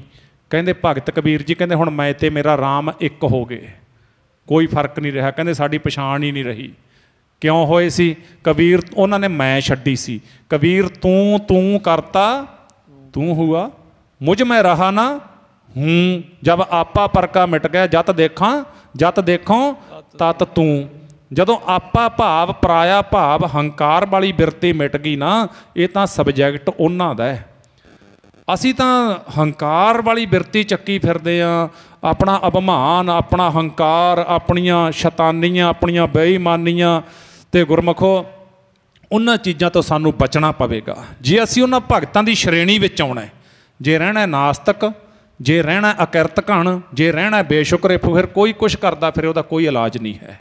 ਫਿਰ ਵਾਹਿਗੁਰੂ ਆਪ ਸਮਝੇਗਾ, ਉਹਨਾਂ ਦਾ ਆਪਣਾ ਫੈਸਲਾ ਹੈ। ਜਿਵੇਂ ਹਾਈ ਕੋਰਟ ਦਾ, ਸੁਪਰੀਮ ਕੋਰਟ ਦਾ ਜੱਜ ਦਾ ਫੈਸਲਾ ਹੁੰਦਾ ਹੈ, ਉਵੇਂ ਗੁਰੂ ਦਾ ਫੈਸਲਾ ਵੀ ਆਵੇਗਾ। ਜੋ ਗੁਰੂ ਸੁਣਾਵੇਗਾ ਉਹ ਸਾਡੀ ਜ਼ਿੰਦਗੀ ਵਿੱਚ ਲਾਗੂ ਹੋਵੇਗਾ। ਉਹ ਜੇ ਚੰਗਾ ਆ ਗਿਆ ਤਾਂ ਚੰਗਾ ਸਾਡੇ ਵਾਸਤੇ, ਜੇ ਮੰਦਾ ਆ ਗਿਆ ਤਾਂ ਮੰਦਾ। ਤਿਆਰ ਰਹਿਣਾ ਪਵੇਗਾ। ਤਾਂ ਭਾਈ ਮਨ ਲੀਨ ਕਰ ਦਿੱਤਾ, ਨਾਮ ਦਿਓ ਮਨ ਲੀਣਾ, ਆੜ ਦਾਮ ਕੋ ਛਿਪਰੋ। ਜਿਹੜੇ ਕਹਿੰਦੇ ਸੀ ਨਾ ਸ਼ਿੰਬਿਆਂ ਦਾ ਮੁੰਡਾ, ਆ ਸ਼ਿੰਬਿਆਂ ਦਾ ਲੜਕਾ ਸ਼ੂਦਰ ਨੀਚ, ਕਹਿੰਦੇ ਇਹਨੂੰ ਕੀ ਪਤਾ ਨਾਮ ਕਿਵੇਂ ਜਪੀ ਦਾ, ਭਗਤੀ ਕਿਵੇਂ ਕਰੇ। ਵੱਡੇ ਵੱਡੇ ਪੰਡਤ ਤਿਲਕ ਲਾਏ, ਧੋਤੀਆਂ ਪਾਈਆਂ, ਚੰਦਨ ਦੇ ਤਿਲਕ ਲਾਇਆਂ ਵਾਲੇ, ਕੱਛਾਂ ਦੇ ਵਿੱਚ ਵੱਡੇ ਵੱਡੇ ਗ੍ਰੰਥ ਚੱਕੀ ਫਿਰਦੇ ਨੇ। ਉਹ ਪੜ੍ਹਨ ਵਿੱਚ ਰਹਿ ਗਏ। ਭਗਤ ਨਾਮਦੇਵ ਜੀ ਸਮਝ ਗਏ। ਆਖੋ ਸਤਨਾਮ ਸ਼੍ਰੀ ਵਾਹਿਗੁਰੂ। ਇੱਕ ਪੜ੍ਹਨਾ ਹੁੰਦਾ, ਇੱਕ ਸਮਝਣਾ ਹੁੰਦਾ। ਇੱਕ ਬੱਚੇ ਨੂੰ ਜਿੰਨਾ ਮਰਜ਼ੀ ਟੀਚਰ ਮੱਥਾ ਮਾਰੀ ਜਾਵੇ, ਜਿੰਨਾ ਮਰਜ਼ੀ, ਉਹਦੇ ਖਾਨੇ 'ਚ ਗੱਲ ਹੀ ਨਹੀਂ ਵੜਦੀ। ਇੱਕ ਬੱਚਾ ਹੁੰਦਾ ਜਿਹੜਾ ਇੰਟੈਲੀਜੈਂਟ ਹੁੰਦਾ ਨਾ, ਟੀਚਰ ਦੇ ਇਸ਼ਾਰੇ ਨੂੰ ਪਕੜ ਲੈਂਦਾ ਹੈ, ਉਹ ਬੱਚਾ ਹਮੇਸ਼ਾ ਨੰਬਰ ਜ਼ਿਆਦਾ ਲੈ ਕੇ ਜਾਂਦਾ ਹੈ। ਬਸ ਇਹੀ ਆਪਣੀ ਪਰਮਾਰਥ ਹੈ, ਇਹੀ ਆਪਣਾ ਧਰਮ ਹੈ। ਇੱਕ ਪਕੜ ਲੈਂਦੇ ਨੇ ਬਚਨ ਨੂੰ, ਕਿਣਕਾ ਏਕ ਜਿਸ ਜੀ ਬਸਾਵੇ। ਇੱਕ ਨਾ ਦੇ ਕਿਣਕਾ ਹਿਰਦੇ ਵਿੱਚ ਵਸ ਜਾਂਦਾ ਹੈ, ਤੇ ਇੱਕ ਕੁਰਲੀਆਂ ਕਰਦੇ ਨੇ। ਕੁਰਲੀਆਂ ਵਾਲੇ ਨੂੰ ਕੁਛ ਨਹੀਂ ਪਿਆ, ਪੀਣ ਵਾਲੇ ਨੂੰ ਸਾਰਾ ਕੁਛ ਹੈ। ਭੋਜਨ ਖਾਦੇ ਹੀ ਭੁੱਖ ਮਿਟਦੀ ਹੈ। ਤੇ ਸਾਧ ਸੰਗਤ ਉੱਥੇ ਮਾਵਾਂ ਭੈਣਾਂ ਧੀਆਂ ਰਸੋਈ ਦੇ ਵਿੱਚ ਪ੍ਰਸ਼ਾਦਾ ਪਕਾ ਦੇਣ, ਤੇ ਬੱਚਾ ਪੁੱਛਦਾ ਮੰਮਾ ਪ੍ਰਸ਼ਾਦਾ ਤਿਆਰ ਹੋ ਗਿਆ? ਕਹਿੰਦੇ ਹਾਂ ਬੇਟੇ ਪ੍ਰਸ਼ਾਦਾ ਤਿਆਰ। ਕਹਿੰਦੇ ਠੀਕ ਹੈ। ਹੁਣ ਇਹ ਦੱਸੋ ਵੀ ਪੁੱਛਣ ਨਾਲ ਭੁੱਖ ਮਿਟ ਗਈ? ਜਿੰਨਾ ਚਿਰ ਮੰਮਾ ਥਾਲੀ ਵਿੱਚ ਪਾ ਕੇ ਬੱਚੇ ਨੂੰ ਭੋਜਨ ਫੜਾ ਨਹੀਂ ਦਿੰਦੀ, ਉਹ ਛਕ ਨਹੀਂ ਲੈਂਦਾ, ਉਹਨਾਂ ਚਿਰ ਭੁੱਖ ਹੀ ਨਹੀਂ ਮਿਟਦੀ। ਛਕਣ ਤੋਂ ਬਾਅਦ ਹੀ ਆਪਾਂ ਕਹਿੰਦੇ ਆਹਾ ਹਾ ਹਾ ਬੜੀ ਸੋਹਣੀ ਸਬਜ਼ੀ ਬਣੀ ਸੀ, ਬੜਾ ਸੋਹਣਾ ਪ੍ਰਸ਼ਾਦਾ, ਅੱਜ ਤਾਂ ਆਨੰਦ ਆ ਗਿਆ। ਤੇ ਜੇ ਭੋਜਨ ਛਕਿਆ ਭੁੱਖ ਮਿਟਦੀ ਹੈ, ਆਨੰਦ ਆਉਂਦਾ ਹੈ, ਉਹ ਭਜਨ ਵੀ ਤਾਂ ਛਕਣਾ ਪੈਂਦਾ ਹੈ। ਆਖੋ ਸਤਨਾਮ ਸ਼੍ਰੀ ਵਾਹਿਗੁਰੂ। ਭਜਨ ਇਸ ਤਰ੍ਹਾਂ ਥੋੜ੍ਹਾ ਵੀ ਮੈਥੋਂ ਸੁਣ ਲਿਆ, ਤੁਹਾਥੋਂ ਸੁਣ ਲਿਆ, ਕਰਦੇ ਹੈ ਨਹੀਂ। ਤੇ ਫਿਰ ਤਾਂ ਖੁਸ਼ਕ ਹੀ ਰਹਾਂਗੇ, ਨਸ਼ਾ ਕਿਵੇਂ ਚੜੂਗਾ? ਕੋਈ ਬੰਦਾ ਡੇਲੀ ਦੀ ਸ਼ਰਾਬ ਪੀਂਦਾ, ਪੀਤੇ ਤੇ ਉਹ ਨਸ਼ਾ ਆਉਂਦਾ ਕਿ ਠੇਕੇ ਤੇ ਖੜਨ ਸਾਰ ਨਸ਼ਾ ਆ ਜਾਂਦਾ? ਮਾੜੀ ਹੈ, ਪੀਣੀ ਨਹੀਂ ਚਾਹੀਦੀ, ਗਲਤ ਹੈ। ਠੇਕੇ ਤੇ ਮੱਥਾ ਨਹੀਂ ਮਾਰਨਾ ਚਾਹੀਦਾ। ਇੱਥੇ ਆ ਜਾ, ਮੱਥਾ ਇੱਥੇ ਟੇਕ, ਸਾਰਾ ਕੁਝ ਸਫਲਾ ਹੋ ਜਾਣਾ। ਉੱਥੇ ਤਾਂ ਲੁੱਟ ਜਾਵੇਂਗਾ, ਕਿਉਂਕਿ ਬਾਡੀ ਦੇ ਅੰਦਰ 3 ਪਾਰਟ ਨੇ ਆਪਣੇ, ਕਿਡਨੀ, ਲੀਵਰ ਤੇ ਹਾਰਟ। ਇਹ ਤਿੰਨੇ ਇੰਨੇ ਕੋਮਲ ਨੇ, ਇੰਨੇ ਕੋਮਲ ਨੇ। ਦਿਲ ਨੂੰ ਕੋਈ ਸੱਟ ਮਾਰ ਦੇਵੇ, ਦਿਲ ਟੁੱਟ ਜਾਂਦਾ ਹੈ। ਲੀਵਰ ਨੂੰ ਕੋਈ ਜ਼ਹਿਰ ਦੇ ਦੇਵੇ, ਲੀਵਰ ਡੈਮੇਜ ਹੋ ਜਾਂਦਾ ਹੈ। ਕਿਡਨੀ ਨੂੰ ਕੋਈ ਜ਼ਹਿਰ ਦੇ ਦੇ ਤੇ ਕਿਡਨੀ ਜਵਾਬ ਦੇ ਦਿੰਦੀ ਹੈ। ਇਸ ਕਰਕੇ ਸਮਝ ਸੋਚ ਕੇ ਆਪਣੇ ਸਰੀਰ ਦੇ ਅੰਦਰ ਉਹ ਚੀਜ਼ਾਂ ਪਾਇਆ ਕਰ, ਜਿਹਦੇ ਕਰਕੇ ਕਦੇ ਇਹ ਚੀਜ਼ਾਂ ਨਾ ਤੇਰੀਆਂ ਰੁੱਸ ਜਾਣ। ਜੇ ਹਾਰਟ ਰੁੱਸ ਗਿਆ ਨਾ, ਨਾਲੇ ਤਾਂ ਸਾਰਾ ਤੇਰਾ ਘਰ ਲਵਾ ਦੂਗਾ। ਕਿਉਂਕਿ ਜਦੋਂ ਹਾਰਟ ਵਾਲੇ ਡਾਕਟਰ ਕੋਲ ਜਾਈਦਾ ਨਾ, ਉੱਥੇ ਲੱਖਾਂ 'ਚ ਗੱਲ ਹੁੰਦੀ ਹੈ, ਹਜ਼ਾਰਾਂ 'ਚ ਨਹੀਂ ਹੁੰਦੀ। ਤੇ ਨਾਲੇ ਜਦੋਂ ਇਹਦੇ 'ਚ ਇੱਕ ਵਾਰੀ ਫਾਲਟ ਆ ਗਿਆ ਨਾ, ਇਹ ਮੁੜ ਕੇ ਇਹੋ ਜਿਹਾ ਬਣਦਾ ਨਹੀਂ ਜਿਹੋ ਜਿਹਾ ਵਾਹਿਗੁਰੂ ਨੇ ਬੰਨ੍ਹ ਕੇ ਰੱਖਿਆ ਹੋਇਆ ਇੰਜਣ ਆਪਣੇ ਅੰਦਰ ਨਾ, ਜਿਹੋ ਜਿਹਾ ਵਾਹਿਗੁਰੂ ਨੇ ਬਣਾਇਆ ਹੋਇਆ। ਜਦੋਂ ਇਹਦੀ ਬਾਈਪਾਸ ਸਰਜਰੀ ਵਗੈਰਾ ਹੋ ਗਈ, ਜਦੋਂ ਕਿਸੇ ਬਾਲ ਦੇ ਵਿੱਚ ਨੁਕਸ ਆ ਗਿਆ, ਤੇ ਸਮਝ ਲਓ ਫਿਰ ਜ਼ਿੰਦਗੀ ਤੋਂ ਹੱਥ ਧੋ ਬੈਠਿਆ। ਜ਼ਿੰਦਗੀ ਜਿਉਣ ਦਾ ਸਵਾਦ ਕਿਰਕਰਾ ਹੋ ਗਿਆ, ਪਤਾ ਨਹੀਂ ਫਿਰ ਕਦੋਂ ਪਟਾਕਾ ਪੈ ਜਾਵੇ। ਸਮਝ ਸੋਚ ਕੇ ਮਹਾਰਾਜ ਜੀ ਨੇ ਲਿਖਿਆ ਹੋਇਆ, ਬਾਬਾ ਹੋਰ ਖਾਣਾ ਖੁਸ਼ੀ ਖੁਆਰ, ਜਿਤ ਖਾਧੈ ਤਨ ਪੀੜੀਐ, ਮਨ ਮਹਿ ਚੱਲੈ ਬੇਕਾਰ। ਸੱਚੇ ਪਾਤਸ਼ਾਹ ਪਰਮੇਸ਼ਰ ਉਹ ਖਾਣਾ ਸਾਨੂੰ ਕਦੇ ਵੀ ਨਾ ਦਿਓ, ਕਦੇ ਅਲਾਉਡ ਨਾ ਹੋਵੇ, ਕਦੇ ਜ਼ਿੰਦਗੀ ਵਿੱਚ ਖਾਣ ਨੂੰ ਨਾ ਮਿਲੇ, ਜਿਹੜਾ ਖਾਣਾ ਖਾ ਕੇ ਸੁਰਤ ਦੇ ਵਿੱਚ ਵਿਕਾਰ ਆ ਜਾਣ, ਮਨ ਮੈਲਾ ਹੋ ਜਾਵੇ, ਮਨ ਵਿਕਾਰੀ ਹੋ ਜਾਵੇ। ਬੜਾ ਕੁਝ ਲਿਖਿਆ ਗੁਰੂ ਜੀ ਨੇ ਬਾਣੀ ਵਿੱਚ। ਇੱਥੋਂ ਤੱਕ ਲਿਖ ਦਿੱਤਾ, ਕਹਿੰਦੇ ਕਬੀਰ ਵੈਸ਼ਨੋ ਕੀ ਕੂਕਰ ਭਲੀ, ਸਾਕਤ ਕੀ ਬੁਰੀ ਮਾਏ, ਉਹ ਨਿਤ ਸੁਣੈ ਹਰ ਨਾਮ ਜਸ, ਉਹ ਪਾਪ ਵਸਾਹਣ ਜਾਏ। ਸਾਕਤ ਬੰਦੇ ਦੀ ਮਾਂ ਵੀ ਮਾੜੀ ਹੈ, ਕਹਿੰਦੇ ਸਾਧੂ ਸੰਤ ਮਹਾਤਮਾ ਦੀ ਕੁੱਲੀ ਤੇ ਰਹਿਣ ਵਾਲਾ ਕੁੱਤਾ ਵੀ ਭਲਾ ਹੈ। ਕਹਿੰਦੇ ਉਹ ਹਰੀ ਦਾ ਨਾਮ ਸੁਣਦਾ, ਉਹ ਦਿਨ ਰਾਤ ਪਾਪ ਕਰਦੀ ਹੈ। ਵੇਖੋ ਕਿੱਡੇ ਕਿੱਡੇ ਬਚਨ ਨੇ ਮਹਾਰਾਜ ਦੇ। ਕਦੇ ਵਿਚਾਰ ਕਰਕੇ ਕੋਈ ਜ਼ਿੰਦਗੀ ਦਾ ਐਸਾ ਪਹਿਲੂ ਨਹੀਂ ਜਿੱਤੇ ਮਹਾਰਾਜ ਨੇ ਗੱਲ ਨਹੀਂ ਕੀਤੀ ਹੋਈ। ਪਰ ਸਾਡੀ ਸਭ ਤੋਂ ਵੱਡੀ ਕਮਜ਼ੋਰੀ ਹੈ, ਅਸੀਂ ਇੱਕ ਅੱਧੀ ਗੱਲ ਨੂੰ ਲੈ ਕੇ ਪੂਰੀ ਗੁਰਬਾਣੀ ਦਾ ਅਰਥ ਕਰ ਜਾਂਦੇ ਹਾਂ। ਐ ਨਹੀਂ ਹੁੰਦਾ ਨਹੀਂ, ਗੁਰਬਾਣੀ ਦੇ ਅਰਥ ਤਾਂ ਆਰਿਆਂ ਥੱਲੇ ਖੜ ਕੇ ਹੁੰਦੇ ਨੇ ਗੁਰਮੁਖੋ, ਇਸ ਤਰ੍ਹਾਂ ਨਹੀਂ ਹੁੰਦੇ। ਮੇਰੇ ਵਰਗਾ ਕੋਈ ਆਖੇ ਮੈਂ ਗੁਰਬਾਣੀ ਸੁਣਾ ਗਿਆ ਰੱਬ ਰੱਬ, ਇਹ ਤਾਂ ਆਪਣੀਆਂ ਵਿਚਾਰਾਂ ਨੇ, ਇਹ ਤਾਂ ਗੁਰੂ ਸਾਹਿਬ ਕਿਰਪਾ ਕਰਦੇ ਨੇ, ਆਪਾਂ ਨੂੰ ਬੈਠਣ ਦਾ ਸਮਾਂ ਮਿਲਿਆ। ਗੁਰਬਾਣੀ ਦੇ ਅਰਥ ਤਾਂ ਸਾਧ ਸੰਗਤ ਉਬਲਦੇ ਪਾਣੀਆਂ 'ਚ ਬੈਠ ਕੇ ਹੁੰਦੇ ਨੇ। ਸੋ ਇਸ ਕਰਕੇ ਉੱਥੇ ਸਤਿਗੁਰੂ ਮਹਾਰਾਜ ਜੀ ਕਹਿੰਦੇ ਭਾਈ ਅਸੀਂ ਕੋਈ ਐਸਾ ਜ਼ਿੰਦਗੀ ਦਾ ਕੰਮ ਨਾ ਕਰੀਏ ਜਿਹਦੇ ਕਰਕੇ ਤਿਲਕ ਜਾਈਏ, ਡਿੱਗ ਜਾਈਏ, ਮੁੜ ਕੇ ਉੱਠਿਆ ਨਾ ਜਾਵੇ, ਖੜਾ ਨਾ ਹੋਇਆ ਜਾਵੇ, ਫਿਰ ਬੜਾ ਮੁਸ਼ਕਲ ਹੋ ਜਾਂਦਾ। ਆਓ ਆਪਾਂ ਉੱਥੇ ਵਿਚਾਰ ਲੈ ਕੇ ਆਈਏ, ਕਿਉਂਕਿ ਗੁਰਮਤਿ ਦੀਆਂ ਵਿਚਾਰਾਂ ਨੇ ਜਿਹੜੀਆਂ ਨਾ ਇਹ ਮਿੱਠੀਆਂ ਇੰਨੀਆਂ ਨੇ। ਇੱਕ ਵਾਰੀ ਦਾਸ ਨੇ ਆਪਣੇ ਵਿਦਿਆ ਗੁਰੂ ਨੂੰ ਪੁੱਛਿਆ, ਮਹਾਰਾਜ ਕਿਹੜੀ ਬਾਣੀ ਕਦੋਂ ਪੜ੍ਹੀਏ, ਕਿਹੜੀ ਬਾਣੀ ਦਾ ਕਦੋਂ ਸਮਾਂ ਹੈ, ਕਿੰਨੀ ਬਾਣੀ ਪੜ੍ਹਨੀ ਚਾਹੀਦੀ ਹੈ। ਉਹਨਾਂ ਨੇ ਮੈਨੂੰ ਇੱਕ ਬਚਨ ਆਖਿਆ ਸੀ, ਰਹਿੰਦੀ ਜ਼ਿੰਦਗੀ ਤੱਕ ਮੇਰੇ ਯਾਦ ਰਹੇਗਾ, ਮੈਂ ਕਦੇ ਨਹੀਂ ਭੁੱਲਾਂਗਾ, ਤੁਸੀਂ ਵੀ ਯਾਦ ਰੱਖਣਾ। ਕਹਿੰਦੇ ਬਾਣੀ ਤਾਂ ਜਿਹੜੀ ਹੈ 5 ਬਾਣੀਆਂ ਸਵੇਰ ਦਾ ਨਿਤਨੇਮ ਹੈ ਸਿੱਖ ਦਾ, 2 ਗੁਰਬਾਣੀਆਂ ਜਿਹੜੀਆਂ ਸ਼ਾਮ ਦਾ, 7 ਬਾਣੀਆਂ ਦਾ ਨਿਤਨੇਮ ਹੈ। ਪਰ ਕਹਿੰਦੇ ਤੇਰੀ ਗੱਲ ਦਾ ਜਵਾਬ ਅਸੀਂ ਇਹ ਦਿੰਦੇ ਹਾਂ, ਮਿਸ਼ਰੀ ਦੀ ਡਲੀ ਹੋਵੇ ਤੇਰੇ ਹੱਥ ਵਿੱਚ। ਕਹਿੰਦੇ ਤੂੰ ਪੁੱਛੇਂਗਾ ਵੀ ਮਿਸ਼ਰੀ ਦੀ ਡਲੀ ਨੂੰ ਮੈਂ ਦੰਦੀ ਕਿਹੜੇ ਪਾਸਿਓਂ ਵੱਢਾਂ, ਤੂੰ ਕਦੇ ਪੁੱਛੇਂਗਾ? ਉਹ ਗੁਰਬਾਣੀ ਸਰੂਪ ਸੀ। ਜਿਵੇਂ ਮੈਨੂੰ ਸਰਦਾਰ ਅੰਮ੍ਰਿਤਪਾਲ ਸਿੰਘ ਹੋਰਾਂ ਨੇ ਦੱਸਿਆ ਨਾ, ਇਹਨਾਂ ਨੇ ਦੱਸਿਆ ਕਹਿੰਦੇ ਸਾਡੇ ਬਾਪੂ ਜੀ ਐਂਡ ਤੱਕ ਉਹਨਾਂ ਦੀ ਰਸਨਾ ਤੇ ਗੁਰਬਾਣੀ ਸੀ, ਇਹਨੂੰ ਜੀਵਨ ਕਹਿੰਦੇ ਨੇ। ਉਹ ਮੇਰੇ ਵਿਦਿਆ ਗੁਰੂ ਸੀ ਜਿਹੜੇ ਨਾ 3 ਮਹੀਨੇ ਪਾਣੀ ਦੇ ਚਮਚੇ ਤੇ ਰਹੇ। ਉਹਨਾਂ ਦੇ ਸਰੀਰ ਦੇ ਜਿਹੜੀਆਂ ਹੱਡੀਆਂ ਸੀ ਉਹ ਗਿਣੀਆਂ ਜਾ ਸਕਦੀਆਂ ਸੀ ਇਸ ਤਰ੍ਹਾਂ, ਪਰ ਉਹਨਾਂ ਦੀ ਆਵਾਜ਼ ਬੱਚਿਆਂ ਵਰਗੀ ਰਹੀ। ਉਹ ਅਖੀਰ ਤੱਕ 9ਵੇਂ ਸਤਿਗੁਰੂ ਗੁਰੂ ਤੇਗ ਬਹਾਦਰ ਮਹਾਰਾਜ ਦੇ ਸ਼ਲੋਕ ਪੜ੍ਹਦੇ ਰਹੇ, ਆਵਾਜ਼ ਨਹੀਂ ਉਹਨਾਂ ਦੀ ਦਬੀ। ਮੈਂ ਹੈਰਾਨ ਰਹਿ ਗਿਆ ਵੀ ਇੱਕ ਪਾਣੀ ਦਾ ਚਮਚਾ 3 ਮਹੀਨੇ ਤਾਂ ਬੰਦੇ ਦੀ ਆਵਾਜ਼ ਦਬਦੀ ਹੈ, ਆਵਾਜ਼ ਖਤਮ ਹੋ ਜਾਂਦੀ ਹੈ, ਪਰ ਉਹ 3 ਮਹੀਨੇ ਜਿਹੜੇ ਉਹਨਾਂ ਨੇ ਗੁਜ਼ਾਰੇ, ਉਹ ਗੁਣ ਗੋਬਿੰਦ ਗਾਇਓ ਨਹੀਂ ਜਨਮ ਅਕਾਰਥ, ਇੰਨੇ ਪਿਆਰ ਨਾਲ ਪੜ੍ਹਦੇ ਅੱਖਾਂ 'ਚੋਂ ਹੰਝੂ ਆ ਜਾਂਦੇ ਸੀ। ਉਹਨਾਂ ਨੇ ਆਖਿਆ ਕਹਿੰਦੇ ਮਿਸ਼ਰੀ ਤੇਰੇ ਹੱਥ ਵਿੱਚ ਹੋਵੇ ਤੇ ਤੂੰ ਪੁੱਛਦਾ ਫਿਰੇ ਵੀ ਕਿਹੜੇ ਪਾਸਿਓਂ? ਕਹਿੰਦੇ ਗੁਰਬਾਣੀ ਮਿਸ਼ਰੀ ਹੈ, ਜਦੋਂ ਮਰਜੀ ਪੜ੍ਹ ਲੈ, ਆਖੋ ਸਤਨਾਮ ਸ਼੍ਰੀ ਵਾਹਿਗੁਰੂ। ਮਿਸ਼ਰੀ ਹੈ ਗੁਰਬਾਣੀ, ਅੰਮ੍ਰਿਤ ਹੈ ਗੁਰਬਾਣੀ, ਪੜ੍ਹਿਆ ਕਰੋ, ਟਾਈਮ ਕੱਢਿਆ ਕਰੋ। ਗੁਰਬਾਣੀ ਨਾਲ ਜਿਹੜਾ ਰੁੱਸ ਗਿਆ ਉਹ ਰੱਬ ਨਾਲ ਰੁੱਸ ਗਿਆ, ਜਿਹੜਾ ਰੱਬ ਨਾਲ ਰੁੱਸ ਗਿਆ ਉਹ ਆਪਣੀ ਜ਼ਿੰਦਗੀ ਬਰਬਾਦ ਕਰ ਗਿਆ, ਉਹਦੇ ਕੋਲੇ ਕੁਛ ਨਹੀਂ ਹੈ। ਇਹਦਾ ਮੈਂ ਤੁਹਾਨੂੰ ਗੁਰਬਾਣੀ ਵਿੱਚੋਂ ਕਿੰਨੀਆਂ ਪੰਕਤੀਆਂ ਦੱਸਾਂ। ਪੁੱਛਣਾ ਕੀਤਾ, ਕਹਿੰਦੇ ਸੱਚੇ ਪਾਤਸ਼ਾਹ ਫਲਾਣੇ ਬੰਦੇ ਕੋਲੇ ਇੰਨੇ ਕਿੱਲੇ ਜ਼ਮੀਨ ਹੈ, ਐਡੀ ਵੱਡੀ ਕੋਠੀ ਹੈ, ਇੰਨੀ ਉਹਦੀ ਪ੍ਰੋਪਰਟੀ ਹੈ, ਇੰਨਾ ਬੈਂਕ ਕੈਸ਼ ਹੈ। ਕਹਿੰਦੇ ਆਪ ਜੀ ਦੀ ਨਜ਼ਰ ਵਿੱਚ ਕੀ ਹੈ? ਧਿਆਨ ਨਾਲ ਸੁਣਨਾ ਬਚਨ, ਭਲਾ ਹੋ ਜਾਂਦਾ ਹੈ। ਕਿਉਂਕਿ ਇੱਥੇ ਗੱਲ ਭਲੇ ਦੀ ਹੈ, ਕਿਸੇ ਦੀ ਇਨਸਲਟ ਦੀ ਗੱਲ ਨਹੀਂ ਹੈ। ਇੱਥੇ ਨੋਟ ਰੱਖਣਾ, ਇੱਥੋਂ ਵਿਚਾਰ ਭਲੇ ਦੀ ਹੁੰਦੀ ਹੈ। ਤਾਂ ਤੁਹਾਡੀ ਨਜ਼ਰ ਵਿੱਚ ਪਾਤਸ਼ਾਹ ਪੁੱਛਣ ਲੱਗੇ, ਕਹਿੰਦੇ ਇਹ ਦੱਸੋ ਉਹ ਕਿੰਨੀ ਬਾਣੀ ਪੜ੍ਹਦਾ ਹੈ, ਕਿੰਨਾ ਸਿਮਰਨ ਕਰਦਾ ਹੈ, ਕਿੰਨੀ ਉਹਦੀ ਸੇਵਾ ਹੈ, ਉਹਦੀ ਜ਼ਿੰਦਗੀ ਵਿੱਚ ਪਰਉਪਕਾਰ ਦਇਆ ਵਰਗੇ ਕਿੰਨੇ ਗੁਣ ਨੇ? ਕਹਿੰਦੇ ਜੀ ਉਹ ਸਾਈਡ ਨਹੀਂ ਉਹਨੇ ਅਜੇ ਤੱਕ ਅਟੈਂਡ ਕੀਤੀ, ਉਹ ਤਾਂ ਸਿਰਫ ਆਪਣਾ ਕੰਮ ਕਰਦਾ, ਬਿਜ਼ਨਸ ਕਰਦਾ, ਨੌਕਰੀ ਕਰਦਾ, ਦੁਕਾਨ ਕਰਦਾ, ਖੇਤੀ ਕਰਦਾ। ਤਾਂ ਸੁਣੋ ਸਤਿਗੁਰਾਂ ਨੇ ਬਚਨ ਕੀ ਲਿਖਿਆ, ਇਹ ਧਿਆਨ ਨਾਲ ਸੁਣਨਾ। ਮਹਾਰਾਜ ਜੀ ਕਹਿੰਦੇ ਜਿਨ ਕੈ ਪੱਲੇ ਧਨ ਵਸੈ, ਜਿਹੜੇ ਲੋਕ ਦੁਨੀਆ ਤੇ ਬਹੁਤ ਧਨਵਾਨ ਅਮੀਰ ਬਣ ਜਾਂਦੇ ਨੇ, ਇਸ਼ਾਰੇ ਮਾਤਰ ਗੱਲ ਸੁਣਿਓ, ਇਸ਼ਾਰਾ ਪਕੜਿਓ, ਸਮਾਂ ਥੋੜ੍ਹਾ ਹੈ। ਜਿਨ ਕੈ ਪੱਲੇ ਧਨ ਵਸੈ, ਕੱਲਾ ਧਨ ਹੈ, ਕੱਲੀ ਦੁਨਿਆਵੀ ਸ਼ੋਹਰਤ ਹੈ, ਹੋਰ ਕੁਛ ਨਹੀਂ ਹੈ। ਕੋਈ ਨਿਤਨੇਮ, ਕੋਈ ਗੁਰੂ ਦਾ ਸ਼ੁਕਰਾਨਾ, ਕੋਈ ਦਾਨ, ਕੋਈ ਪਰਉਪਕਾਰ ਹੈ ਨਹੀਂ। ਅਗਲੀ ਪੰਕਤੀ ਸੁਣੋ, ਉਹਨਾਂ ਦੀ ਝੋਲੀ ਕੀ ਪਾਉਂਦੇ ਨੇ ਮਹਾਰਾਜ। ਮਹਾਰਾਜ ਕਹਿੰਦੇ ਤਿੰਨ ਕਾ ਨਾਉ ਫਕੀਰ, ਫਕੀਰ ਦਾ ਅਰਥ ਹੈ ਨੰਗ, ਕੰਗਾਲ। ਪੜ੍ਹ ਕੇ ਵੇਖ ਲਿਓ ਜਾ ਕੇ ਗੁਰਬਾਣੀ। ਤਿੰਨ ਕਾ ਨਾਉ ਫਕੀਰ, ਕਹਿੰਦੇ ਉਹਨਾਂ ਦਾ ਨਾਂ ਕੰਗਾਲ ਹੈ, ਕਿਉਂਕਿ ਉਹਨਾਂ ਦੇ ਕੋਲੇ ਨਾਮ, ਧਨ, ਸੇਵਾ, ਸਿਮਰਨ, ਬੰਦਗੀ ਨਹੀਂ ਹੈ। ਉਹ ਦੁਨੀਆ ਤੇ ਵੇਖਣ ਨੂੰ ਅਮੀਰ ਜਾਪਦੇ ਨੇ, ਪਰ ਗੁਰੂ ਦੀ ਨਜ਼ਰ ਵਿੱਚ ਉਹ ਕੰਗਾਲ ਨੇ। ਸਤਿਗੁਰੂ ਜੀ ਫਿਰ ਆਪ ਜੀ ਦੀ ਨਜ਼ਰ ਵਿੱਚ ਕੌਣ ਹੈ? ਉਹ ਸੁਣੋ। ਮਹਾਰਾਜ ਜੀ ਕਹਿੰਦੇ ਜਿਨ ਕੈ ਹਿਰਦੈ ਤੂੰ ਬਸੈ, ਹਿਰਦੈ ਬਸਿਆ ਪਾਰ ਬ੍ਰਹਮ, ਇਹ ਬਿਧ ਸੁਣ ਕੇ ਜਾਟਰੋ ਉਠ ਭਗਤੀ ਲਾਗਾ, ਮਿਲੇ ਪ੍ਰਤੱਖ ਗੁਸਾਈਆਂ ਧੰਨਾ ਬੜਭਾਗਾ। ਜਿਨ ਕੈ ਹਿਰਦੈ ਤੂੰ ਬਸੈ ਤੇ ਨਰ ਗੁਣੀ ਗਹੀਰ, ਆੜ ਦਾਮ ਕੋ ਸ਼ੀਪਰੋ ਹੋਇਓ ਲਖੀਣਾ, ਹਿਰਦੇ ਵਿੱਚ ਵਸਿਆ। ਤੇ ਕਹਿੰਦੇ ਜਿਨ੍ਹਾਂ ਦੇ ਹਿਰਦੇ ਵਿੱਚ ਵਾਹਿਗੁਰੂ ਪਰਮੇਸ਼ਰ ਦੀ ਵਡਿਆਈ, ਪਰਮੇਸ਼ਰ ਦਾ ਜਸ ਵਸ ਜਾਂਦਾ ਹੈ, ਕਹਿੰਦੇ ਉਹ ਨਰ, ਨਰ ਦਾ ਭਾਵ ਹੈ ਮਨੁੱਖ, ਉਹ ਮਨੁੱਖ ਗੁਣਾਂ ਦੇ ਖਜ਼ਾਨੇ ਨੇ। ਹੁਣ ਫੈਸਲਾ ਕਰਨਾ ਹੈ ਵੀ ਨੰਗ ਰਹਿਣਾ ਹੈ, ਨੰਗ ਰਹਿਣਾ ਤਾਂ ਕੋਈ ਪਸੰਦ ਹੀ ਨਹੀਂ ਕਰਦਾ। ਫਿਰ ਸਤਿਗੁਰੂ ਜੀ ਸਾਨੂੰ ਨੰਗ ਤਾਂ ਆਖੀ ਜਾਂਦੇ ਨੇ, ਕੰਗਾਲ ਤਾਂ ਆਖੀ ਜਾਂਦੇ ਨੇ। ਹੋਰ ਇਹ ਤੋਂ ਵੱਧ ਕੀ ਝਿੜਕ ਦੇਣ ਮਹਾਰਾਜ? ਝਿੜਕਦੇ ਨੇ ਸਿਰਫ, ਇਨਸਲਟ ਨਹੀਂ ਕਰਦੇ। ਵੀ ਸਮਝ ਜਾ ਤੂੰ ਜਿਹੜੀਆਂ ਗੱਲਾਂ ਨੂੰ ਲੈ ਕੇ ਤੂੰ ਕਹਿੰਦਾ ਨਾ ਵੀ ਮੈਂ ਅਮੀਰ ਬਣ ਗਿਆ, ਇਹ ਗੱਲਾਂ ਨਾਲ ਅਮੀਰ ਨਹੀਂ ਕੋਈ ਬਣਦਾ।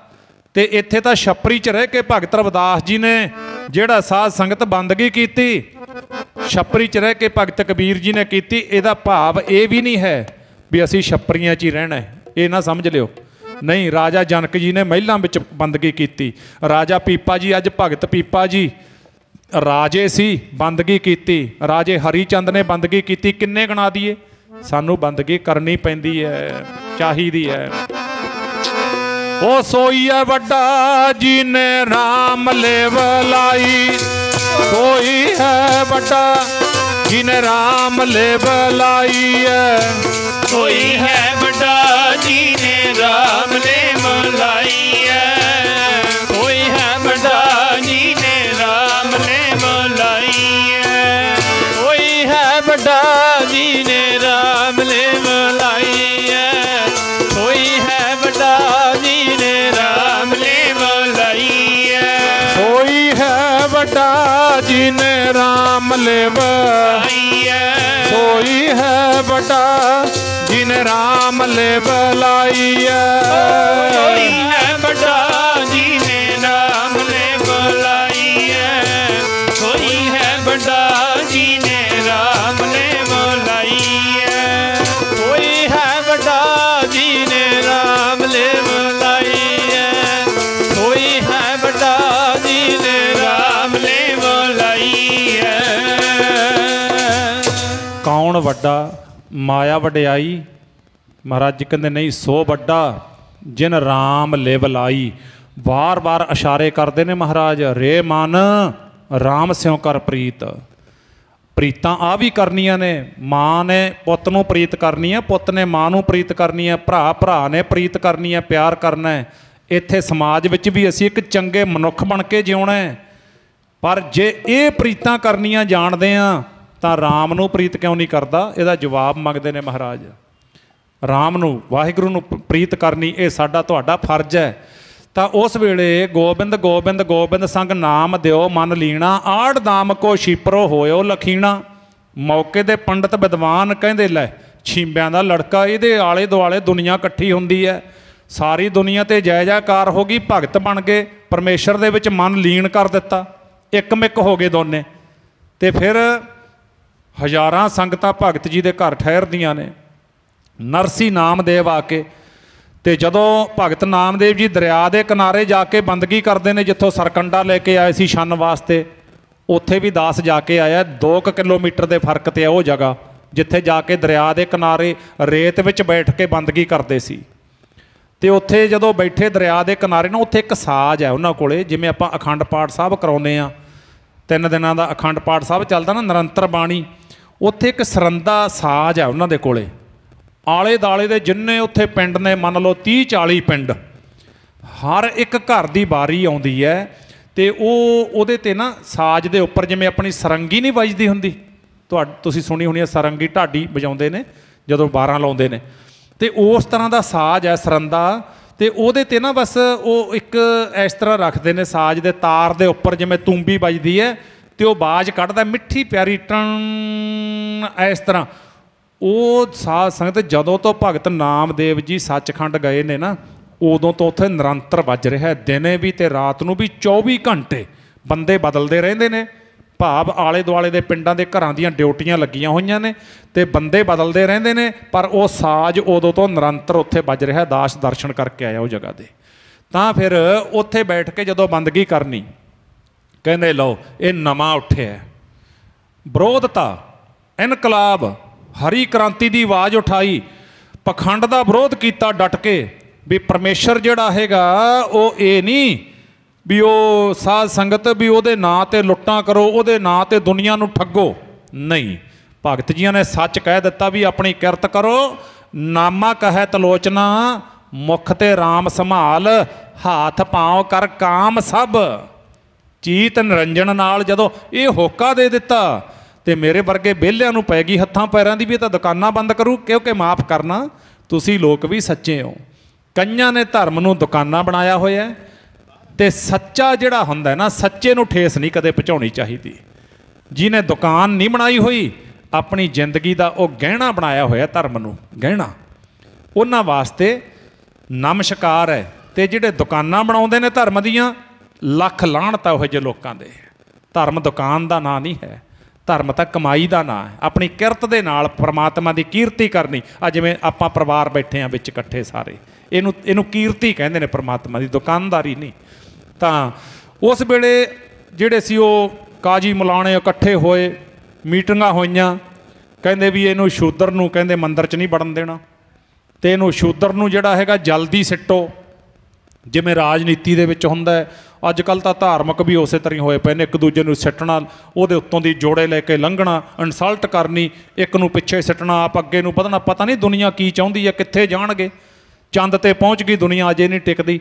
ਤੇ ਗੁਰਮੁਖੋ ਉੱਥੇ ਨਾ ਫਿਰ ਕਹਿੰਦੇ ਸਿੱਟਣਾ ਇਹਨੂੰ, ਕਾਨਫਰੰਸਾਂ ਹੋ ਗਈਆਂ। ਅੱਜ ਸਬੱਬ ਦੇ ਨਾਲ ਬਾਦਸ਼ਾਹ ਮੁਹੰਮਦ ਤੁਗਲਕ ਖਾਂ ਦੀ ਗਊ ਮਰ ਗਈ, ਜਿਸ ਗਊ ਦੇ ਦੁੱਧ ਨਾਲ ਉਹਦਾ ਰਾਜਕੁਮਾਰ ਦਵਾਈ ਬੂਟੀ ਲੈਂਦਾ ਸੀ, ਗਊ ਦੇ ਦੁੱਧ ਨਾਲ। ਤੇ ਸਵੇਰ ਵੇਲੇ ਗਊ ਮਰੀ ਪਈ ਹੈ, ਕਾਜੀ ਮਲਾਣੇ ਬੈਠੇ ਸੀ। ਤੇ ਉਸ ਵੇਲੇ ਕਹਿੰਦੇ ਬਾਦਸ਼ਾਹ ਕੀ ਗੱਲ ਅੱਜ ਉਦਾਸ ਬੈਠੇ ਹੋ?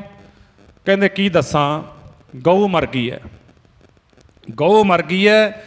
ਰਾਜਕੁਮਾਰ ਦਵਾਈ ਲੈਂਦਾ ਸੀ ਇਹਦੇ ਨਾਲ, ਤੇ ਬੜੀ ਉਦਾਸੀ ਹੋਈ ਪਈ ਹੈ। ਬੁਲਾਓ ਕਹਿੰਦੇ ਜਿਹੜੇ ਗਊਆਂ ਮੁਰਦੇ ਪਸ਼ੂ ਚੱਕਣ ਵਾਲੇ ਨੇ, ਬੁਲਾਓ ਕਹਿੰਦੇ ਉਹ ਗਊ ਨੂੰ ਸਿੱਟ ਆਵੇ।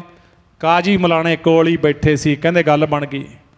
ਕਹਿੰਦੇ ਅੱਜ ਕਹਿ ਦਿਓ ਬਾਦਸ਼ਾਹ ਨੂੰ, ਲਾ ਦਿਓ ਚੁਗਲੀ। ਆਹਾ, ਚੁਗਲਖੋਰ ਹੈ ਨਾ ਜਿਹੜਾ, ਉਹ ਤਾਂ ਚੁਗਲੀ ਕਰ ਹੀ ਜਾਂਦਾ ਹੈ, ਭਾਵੇਂ ਲੱਖਾਂ ਯਤਨ ਕਰ ਲਓ ਉਹਨੇ ਚੁਗਲੀ ਕਰ, ਕਿਉਂਕਿ ਉਹਦਾ ਸੁਭਾਅ ਬਣ ਗਿਆ। ਤੇ ਕਹਿੰਦੇ ਅੱਜ ਲਾ ਦਿਓ। ਕਹਿੰਦੇ ਬਾਦਸ਼ਾਹ ਗਊ ਕਿਉਂ ਸਟਾਉਂਦੇ ਹੋ ਬਾਹਰ? ਕਹਿੰਦੇ ਕਿਉਂ? ਕਹਿੰਦੇ ਉਹ ਵੇਖੋਗਾ ਨਾਮਦੇਵ ਸ਼ੀਂਬਿਆਂ ਦਾ ਲੜਕਾ ਜਿਹੜਾ, ਉਹ ਤਾਂ ਮਰੇ ਬੰਦੇ ਜਿਉਂਦੇ ਕਰ ਦਿੰਦਾ, ਗਊ ਉਹਦੇ ਵਾਸਤੇ ਕਿੱਡੀ ਕੁ ਚੀਜ਼ ਹੈ, ਤੇ ਗਊ ਜਿਉਂਦੀ ਕਰ ਦੂਗਾ ਉਹ, ਬੁਲਾਓ ਉਹਨੂੰ। ਬਸ ਇੰਨੀ ਉਹ ਗੱਲ ਸੀ। ਇਹ ਬਾਦਸ਼ਾਹ ਜਿਹੜਾ ਹੁੰਦਾ ਕੰਨਾਂ ਦਾ ਕੱਚਾ ਹੁੰਦਾ, ਰਿਜ਼ਲਟ ਤੱਕ ਪਹੁੰਚਿਆ ਨਹੀਂ। ਕੰਨਾਂ ਦੇ ਕੱਚੀ ਨੇ। ਅੱਜ ਵਾਲਾ ਬਾਦਸ਼ਾਹ ਵੇਖ ਲਓ, ਕੰਨਾਂ ਦਾ ਕੱਚਾ ਹੀ ਹੈ। 3 ਦਿਨ ਹੋ ਗਏ, 3 ਰਾਤਾਂ ਹੋ ਗਈਆਂ, SDM ਨੂੰ ਸਸਪੈਂਡ ਨਹੀਂ ਕਰਦਾ, ਕੰਨਾਂ ਦਾ ਕੱਚਾ ਹੀ ਹੈ, ਹੋਰ ਕੀ ਹੈ। ਕਿੰਨੀ ਖਰਚ ਹੋ ਰਿਹਾ, ਕਿੰਨੀ ਉੱਥੇ ਫੋਰਸ ਲੱਗੀ ਹੈ, ਅਰਬਾਂ ਖਰਬਾਂ ਰੁਪਈਆ ਖਰਚ ਹੁੰਦਾ ਜਦੋਂ ਫੋਰਸਾਂ ਆਉਂਦੀਆਂ ਨੇ। ਤੁਹਾਡੇ 'ਚ ਸਿਆਣੇ ਸੱਜਣ ਬੈਠੇ ਹੋਣਗੇ, ਉਹਨਾਂ ਨੂੰ ਪਤਾ ਹੋਣਾ ਵੀ ਅੱਜ 4 ਦਿਨ 3 ਰਾਤਾਂ ਹੋ ਗਈਆਂ ਕਿਸਾਨਾਂ ਨੂੰ ਕਰਨਾਲ 'ਚ ਬੈਠਿਆਂ ਨੂੰ, ਤੇ ਉਹ ਕੰਨਾਂ ਦਾ ਕੱਚਾ ਹੀ ਹੈ, ਹੋਰ ਕੀ ਹੈ। ਉਹ ਨਹੀਂ ਕਹਦੇ ਵੀ ਇੰਨੇ ਲੋਕ ਨੇ ਜਿਹੜੇ ਝੂਠੇ ਥੋੜ੍ਹੇ ਨੇ ਚੱਕ ਕੇ ਮਾਰੇ ਪਰੇ ਸਸਪੈਂਡ ਕਰਕੇ ਸਿੱਟਦੇ, ਲਓ ਭਾਈ ਤੁਸੀਂ ਸੁਖੀ ਬਸੋ।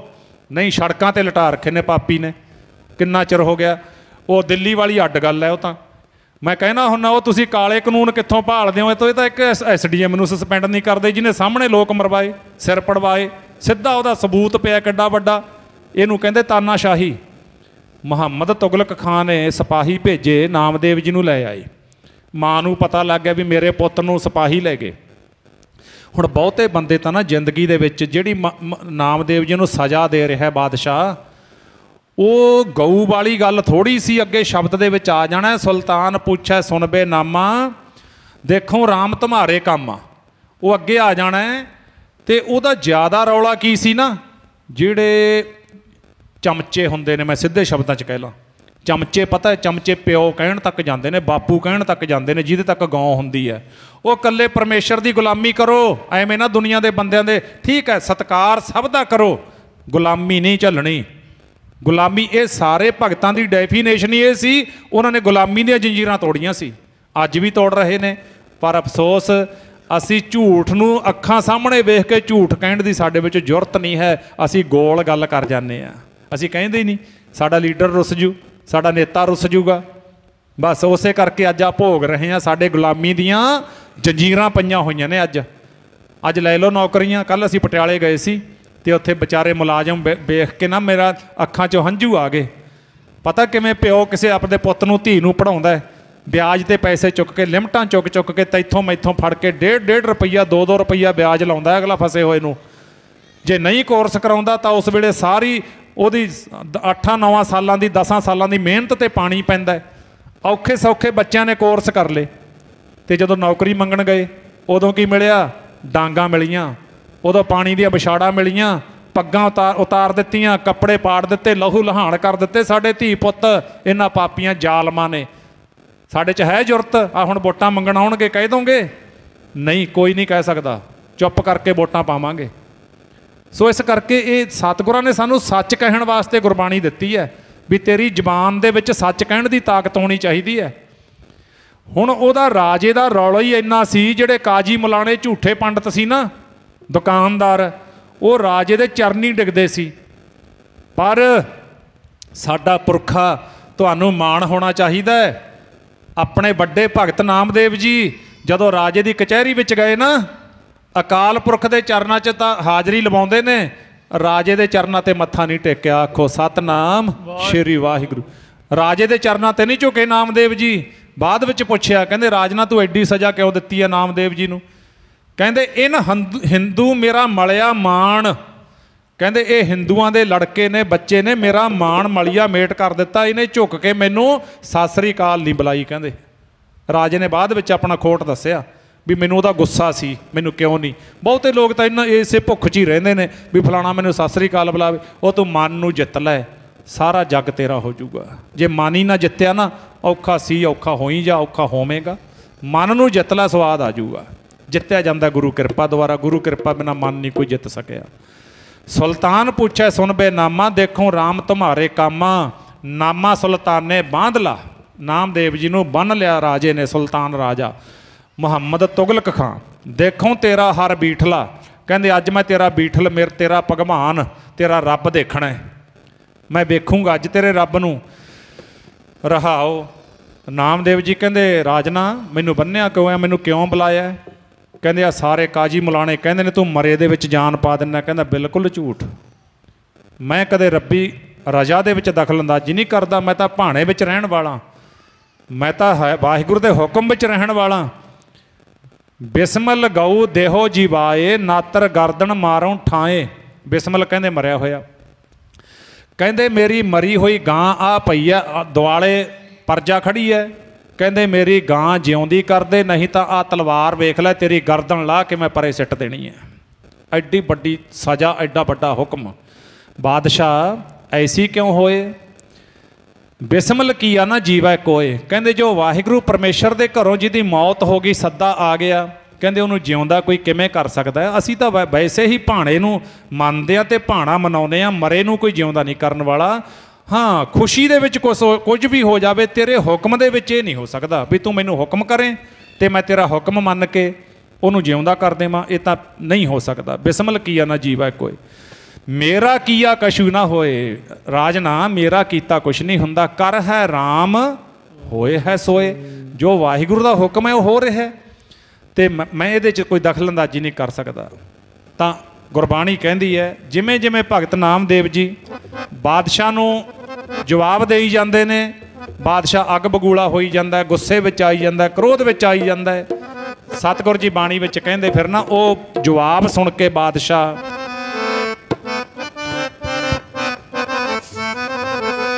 ਚੜਿਆ ਹੰਕਾਰ ਜੀ, ਬਾਦਸ਼ਾਹ ਤਾਈ ਵੇਖੋ ਚੜਿਆ ਹੰਕਾਰ ਜੀ, ਬਾਦਸ਼ਾਹ ਤਾਈ ਵੇਖੋ ਚੜਿਆ ਹੰਕਾਰ ਜੀ, ਬਾਦਸ਼ਾਹ ਤਾਈ ਵੇਖੋ ਚੜਿਆ ਹੰਕਾਰ ਜੀ, ਬਾਦਸ਼ਾਹ ਤਾਈ ਵੇਖੋ ਚੜਿਆ ਹੰਕਾਰ ਜੀ, ਬਾਦਸ਼ਾਹ ਤਾਈ ਦੇਖੋ ਚੜਿਆ ਹੰਕਾਰ ਜੀ, ਬਾਦਸ਼ਾਹ ਤਾਈ ਵੇਖੋ ਚੜਿਆ ਹੰਕਾਰ ਜੀ, ਬਾਦਸ਼ਾਹ ਤਾਈ ਵੇਖੋ ਚੜਿਆ ਹੰਕਾਰ ਜੀ, ਬਾਦਸ਼ਾਹ ਤਾਈ ਵੇਖੋ ਚੜਿਆ ਹੰਕਾਰ ਜੀ, ਬਾਦਸ਼ਾਹ ਤਾਈ ਵੇਖੋ ਚੜਿਆ ਹੰਕਾਰ ਜੀ, ਬਾਦਸ਼ਾਹ ਤਾਈ ਵੇਖੋ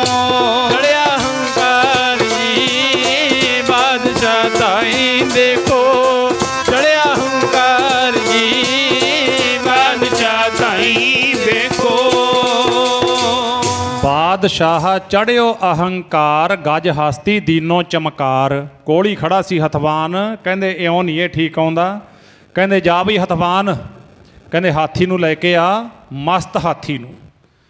ਤੇ ਹਾਥੀ ਨੂੰ ਲੈ ਕੇ ਆ ਤੇ ਉਹਨੂੰ ਹੁਕਮ ਕਰ ਹਾਥੀ ਨੂੰ ਵੀ ਇਹ ਜਿਹੜਾ ਸ਼ਿੰਬਿਆਂ ਦਾ ਲੜਕਾ ਨਾ ਇਹਦੇ ਉੱਤੇ ਪੈਰ ਰੱਖ ਦੇਵੇ, ਇਹਨੂੰ ਕੁਚਲ ਦੇ, ਇਹ ਮੇਰੀ ਇਨਸਲਟ ਕਰਦਾ ਹੈ। ਤੇ ਹਾਥੀ ਨੂੰ ਹੁਕਮ ਕਰ ਇਹਨੂੰ ਸੁੰਡ ਨਾਲ ਚੁੱਕ ਕੇ ਧਰਤੀ ਨਾਲ ਮਾਰੇ 5-7 ਵਾਰ। ਬਾਦਸ਼ਾਹ ਚੜ੍ਹਿਓ ਅਹੰਕਾਰ, ਗੱਜ ਹਸਤੀ ਦੀਨੋ ਚਮਕਾਰ। ਤੇ ਜਦੋਂ ਹਾਥੀ ਆ ਗਿਆ ਨਾ, ਸੰਗੀ ਵੀ ਤਾਂ ਵਿੱਚ ਹੀ ਖੜੇ ਸੀ ਜਿਹੜੇ ਪਿਆਰ ਵਾਲੇ ਹੁੰਦੇ ਨੇ, ਉਹਨਾਂ ਦੇ ਦਿਲਾਂ ਤੇ ਕੀ ਬੀਤਦੀ ਹੈ, ਕਲੇਜਿਆਂ ਨੂੰ ਹੱਥ ਪੈ ਗਏ ਵੀ ਬਾਦਸ਼ਾਹ ਹੈ ਨਾ, ਇਹਨਾਂ ਦਾ ਹੁਕਮ ਚੱਲਦਾ, ਜਿਹੜਾ ਹੁਕਮ ਕਰ ਦੇਣ ਉਹੀ ਪਾਸ ਹੈ।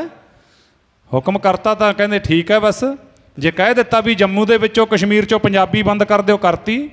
ਰਾਜਸਥਾਨ ਦੇ ਵਿੱਚੋਂ ਜੇ ਤੀਜੇ ਨੰਬਰ ਦਾ ਦਰਜਾ ਪੰਜਾਬੀ ਮਾਂ ਬੋਲੀ ਨੂੰ ਹੈ, ਮੈਂ ਬੇਨਤੀ ਕਰਾਂਗਾ, ਮਾਵਾਂ ਆਪਣੀਆਂ 4 ਨੇ, ਇੱਕ ਆਪਣੀ ਮਾਂ ਸਾਨੂੰ ਜਨਮ ਦੇਣ ਵਾਲੀ, ਇੱਕ ਮਾਂ ਗੁਰਬਾਣੀ ਮਾਂ, ਇੱਕ ਧਰਤੀ ਮਾਂ, ਤੇ ਇੱਕ ਮਾਂ ਬੋਲੀ ਪੰਜਾਬੀ। ਆਪਣੇ ਬੱਚਿਆਂ ਨੂੰ ਪੰਜਾਬੀ ਸਿਖਾਓ, ਆਪਣੀ ਮਾਂ ਬੋਲੀ ਦਾ ਸਤਿਕਾਰ ਕਰੋ। ਐਵੇਂ ਨਾ ਟੀਵੀਆਂ ਤੋਂ ਵੇਖ ਵੇਖ ਕੇ ਬੱਚਿਆਂ ਨੂੰ ਹਿੰਦੀ ਵਿੱਚ ਗੱਲਾਂ ਕਰਨ ਲਾ ਦਿਓ, ਐਵੇਂ ਨਾ ਬਾਹਰਲਿਆਂ ਨੂੰ ਵੇਖ ਕੇ ਕਦੇ ਉਹ ਇੰਗਲਿਸ਼ ਦੇ ਵਿੱਚ ਵੀ ਹਾਂ, ਭਾਸ਼ਾ ਸਿੱਖਣੀ ਮਾੜੀ ਨਹੀਂ ਹੈ, ਭਾਸ਼ਾ ਜਿਹੜੀ ਮਰਜ਼ੀ ਸਿੱਖੋ, ਆਪਾਂ ਕਿਤੇ ਵੀ ਜਾ ਕੇ ਉਹ ਭਾਸ਼ਾ ਵਿੱਚ ਗੱਲ ਕਰ ਸਕਦੇ ਹਾਂ, ਪਰ ਜਿਹੜਾ ਸਾਡੇ ਹਿਰਦੇ ਵਿੱਚ ਸਤਿਕਾਰ ਹੈ ਉਹ ਮਾਂ ਬੋਲੀ ਪੰਜਾਬੀ ਦਾ ਹੀ ਹੋਣਾ ਚਾਹੀਦਾ ਹੈ। ਤਾਂ ਸਾਧ ਸੰਗਤ, ਉੱਥੇ ਇੰਨੇ ਨੂੰ ਕੀ ਹੋਇਆ, ਜਦੋਂ ਪਤਾ ਲੱਗਿਆ ਮਾਂ ਨੂੰ, ਮੇਰੇ ਪੁੱਤ ਨੂੰ ਬੁਲਾਇਆ, ਡਿੱਗਦੀ ਪੈਂਦੀ ਮਾਂ ਸਭਾ ਦੇ ਵਿੱਚ ਆ ਗਈ। ਇੱਧਰੋਂ ਹਾਥੀ ਨੂੰ ਲੈ ਕੇ ਆ ਗਿਆ ਹਥਵਾਨ। ਤੇ ਸਾਧ ਸੰਗਤ ਜਦੋਂ ਵੇਖਿਆ, ਮਾਂ ਨੇ ਲੋਕਾਂ ਵਿੱਚੋਂ ਦੀ ਲੰਘ ਕੇ ਕਹਿਣ ਲੱਗੀ, ਕੀ ਗੱਲ ਹੈ, ਕੀ ਗੱਲ ਹੈ? ਕਹਿੰਦੇ ਮਾਤਾ, ਉਹ ਹਾਥੀ ਆ ਗਿਆ, ਰਾਜੇ ਦਾ, ਬਾਦਸ਼ਾਹ ਦਾ ਹੁਕਮ ਹੈ, ਤੇਰੇ ਪੁੱਤਰ ਨੂੰ ਸੁੰਡ ਨਾਲ ਚੁੱਕ ਕੇ ਧਰਤੀ ਨਾਲ ਮਾਰਨਾ ਤੇ ਪੈਰ ਉੱਪਰ ਰਖਵਾਉਣਾ ਹੈ। ਮਾਂ ਬਾਦਸ਼ਾਹ ਨੂੰ ਕਹਿੰਦੀ, ਬਾਦਸ਼ਾਹ ਰੁਕ ਜਾ, ਮੈਂ ਆਪਣੇ ਪੁੱਤ ਨਾਲ 2 ਗੱਲਾਂ ਕਰ ਲਵਾਂ। ਕਹਿੰਦੇ ਕਰ ਲੈ, ਮਨਾ ਲੈ ਆਪਣੇ ਪੁੱਤ ਨੂੰ, ਨਹੀਂ ਤਾਂ ਮੌਤ ਵਾਸਤੇ ਤਿਆਰ ਹੋ ਜਾਵੇ। ਮਾਂ ਨੇ ਬੁੱਕਲ ਵਿੱਚ ਲਿਆ ਆਪਣਾ ਪੁੱਤ, ਪੁੱਤ ਨਾਮਦੇਵ, ਕੀ ਗੱਲ ਹੈ, ਕਿਉਂ ਐਸਾ ਹੋ ਰਿਹਾ ਹੈ? ਮਾਂ, ਬਾਦਸ਼ਾਹ ਕਹਿੰਦਾ ਵੀ ਜਾਂ ਤਾਂ ਮਰੀ ਗਾਂ ਜਿਉਂਦੀ ਕਰ ਦੇ, ਨਹੀਂ ਫਿਰ ਤੂੰ ਜਿਹੜਾ ਰਾਮ ਰਾਮ ਜਪਦਾ, ਰਾਮ ਜਪਣਾ ਛੱਡ ਦੇ ਤੇ ਅੱਲਾ ਖੁਦਾ ਖੁਦਾ ਜਪ, ਇਸਲਾਮ ਮਤ ਧਾਰਨ ਕਰ ਲੈ। ਇਹ ਇਉਂ ਹੁਕਮ ਕਰਦੇ ਨੇ ਬਾਦਸ਼ਾਹ ਸਮੇਂ ਸਮੇਂ 'ਤੇ। ਜਿਵੇਂ ਅੱਜ ਪੰਜਾਬੀਆਂ ਬੋਲੀਆਂ ਖਤਮ ਹੋ ਰਹੀਆਂ ਨੇ, ਪੰਜਾਬੀ ਬੋਲੀ, ਬੇਰੁਜ਼ਗਾਰੀ ਅੱਗੇ ਸੁਣਦੇ ਹੁੰਦੇ, ਅੱਜ ਘਰ ਘਰ ਦੇ ਵਿੱਚ ਬੇਰੁਜ਼ਗਾਰੀ ਹੈ, ਘਰ ਘਰ ਦੇ ਵਿੱਚ। ਮਾਫ਼ ਕਰਨਾ, ਇੱਕ ਰਾਜਾ ਹੁੰਦਾ, ਇੱਕ ਉਹਦੇ ਵਜ਼ੀਰ, ਬਰਾਬਰ ਜ਼ਿੰਮੇਵਾਰੀ ਹੁੰਦੀ ਆ ਰਾਜੇ ਦੀ ਤੇ ਉਹਨਾਂ ਦੇ ਵਜ਼ੀਰਾਂ ਦੀ। ਬੜੇ ਦੁੱਖ ਨਾਲ ਕਹਿਣਾ ਪੈਂਦਾ, ਮੈਂ 5% ਵਜ਼ੀਰਾਂ ਨੂੰ ਛੱਡਦਾ, 95% ਵਜ਼ੀਰ ਤੇ ਰਾਜੇ ਆਪਣਾ ਢਿੱਡ ਭਰ ਰਹੇ ਨੇ, ਆਪਣੀਆਂ ਪ੍ਰਾਪਰਟੀਆਂ ਬਣਾ ਰਹੇ ਨੇ, ਆਪਣੇ ਟੈਕਸਾਂ ਤੋਂ ਕਰੋੜਾਂ ਅਰਬਾਂ ਖਰਬਾਂ ਕਮਾ ਰਹੇ ਨੇ, ਤੇ ਸਾਡੇ ਘਰਾਂ ਦੇ ਵਿੱਚ ਬੇਰੁਜ਼ਗਾਰੀ ਅੱਜ ਡੇਰਾ ਲਾ ਕੇ ਬੈਠ ਗਈ। ਅੱਜ ਕੀ ਹੈ ਆਪਣੇ ਹੱਥ ਵਿੱਚ? ਕਿਹੜੀ ਚੀਜ਼ ਦੀ ਆਜ਼ਾਦੀ ਹੈ ਦੱਸੋ?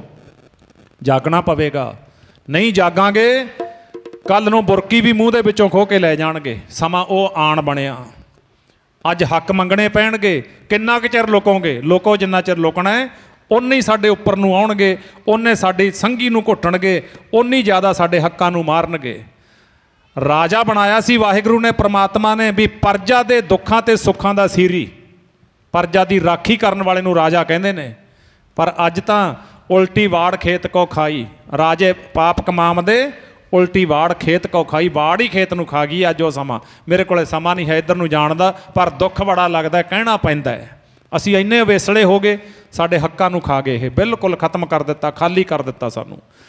ਉਸ ਵੇਲੇ ਮਾਂ ਕਹਿੰਦੀ ਹੈ, ਰੁਦਨ ਕਰੈ ਨਾਮੇ ਕੀ ਮਾਏ, ਕਹਿੰਦੀ ਪੁੱਤ ਖੁਦਾ ਦੇ ਵਿੱਚ ਤੇ ਰਾਮ ਦੇ ਵਿੱਚ ਕੀ ਫਰਕ ਹੈ? ਇਹਦਾ ਹੁਣ ਰਾਜੇ ਦਾ ਕੀ ਪਤਾ ਹੈ? ਆਪਣਾ ਕਿਹੜਾ ਕੋਈ ਜ਼ੋਰ ਹੈ? ਆਪਾਂ ਗਰੀਬ ਹਾਂ, ਆਪਣੇ ਕੋਲੇ ਉਨੀ ਮਾਇਆ ਨਹੀਂ ਵੀ ਇਹਨੂੰ ਮਨਾ ਲਈਏ ਕਿਸੇ ਤਰ੍ਹਾਂ, ਆਪਣਾ ਸਰਕਾਰੇ ਦਰਬਾਰੇ ਵੀ ਜ਼ੋਰ ਨਹੀਂ। ਤੂੰ ਇਹੋ ਜਿਹਾ ਖਤਰਾ ਮੁੱਲ ਨਾ ਲੈ, ਰਾਮ ਛੱਡ ਕੇ ਖੁਦਾ ਖੁਦਾ ਜਪ ਲੈ। ਰਾਮ ਛੱਡ ਕੇ ਖੁਦਾ ਨੂੰ ਜਪ ਲੈ, ਨਾਮੇ ਦੀ ਮਾਈ ਰੋਦਨ ਕਰੇ। ਰਾਮ ਛੱਡ ਕੇ ਖੁਦਾ ਨੂੰ ਜਪ ਲੈ, ਨਾਮੇ ਦੀ ਮਾਤਾ ਰੋਦਨ ਕਰੇ। ਉਹ ਰਾਮ ਛੱਡ ਕੇ ਖੁਦਾ ਨੂੰ ਜਪ ਲੈ, ਨਾਮੇ ਦੀ ਮਾਤਾ ਰੋਦਨ ਕਰੇ।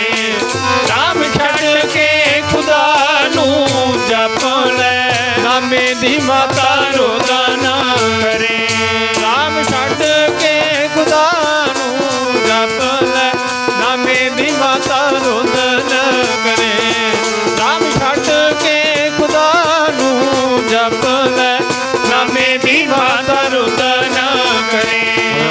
ਛੱਡ ਕੇ ਖੁਦਾ ਨੂੰ ਜਪ ਲੈ, ਖੁਦਾ ਨੂੰ ਜਪ ਲੈ, ਨਾਮੇ ਦੀ ਮਾਤਾ ਰੋਦਨ।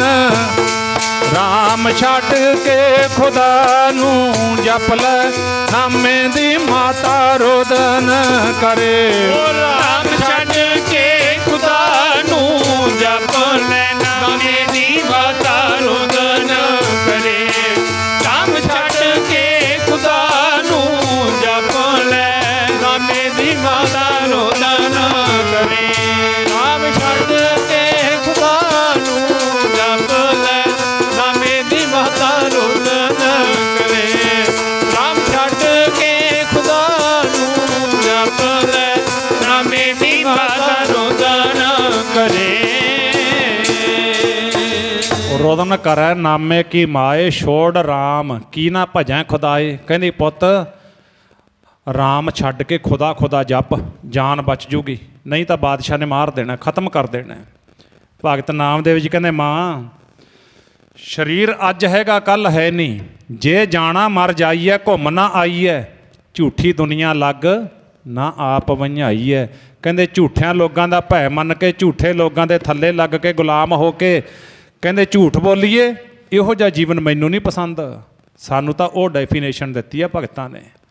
ਐਸਾ ਪੁੱਤ ਗੁਰਮੁਖੋ ਜਿਹਨੇ ਮਾਂ ਨੂੰ ਵੀ ਚੈਲੰਜ ਕਰ ਦਿੱਤਾ। ਫਿਰ ਕਹਿੰਦਾ ਮਾਂ ਜੇ ਕੱਚੀ ਮੱਤ ਦਿੰਨੀ ਐ, ਨਾ ਹੋ ਤੇਰਾ ਪੂੰਗੜਾ ਨਾ ਤੂੰ ਮੇਰੀ ਮਾਏ।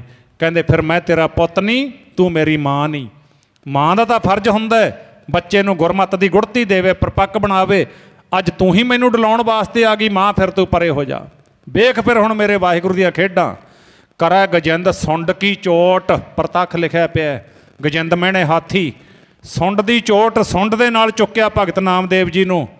ਤੇ ਉਸ ਵੇਲੇ ਇੱਕੋ ਹੀ ਆਸਰਾ ਹੁੰਦਾ ਹੈ, ਨਾਮਾ ਉਬਰੈ ਹਰ ਕੀ ਓਟ। ਕਹਿੰਦਾ ਪਰਮੇਸ਼ਰ ਜੇ ਮੈਂ ਝੂਠਾਂ ਤਾਂ ਫਿਰ ਮੈਨੂੰ ਸਜ਼ਾ ਮਿਲਣੀ ਚਾਹੀਦੀ ਹੈ, ਜੇ ਮੈਂ ਸੱਚਾ ਤਾਂ ਮੇਰੀ ਓਟ ਤੇ ਆਸਰਾ ਤੂੰ ਹੀ ਹੈ।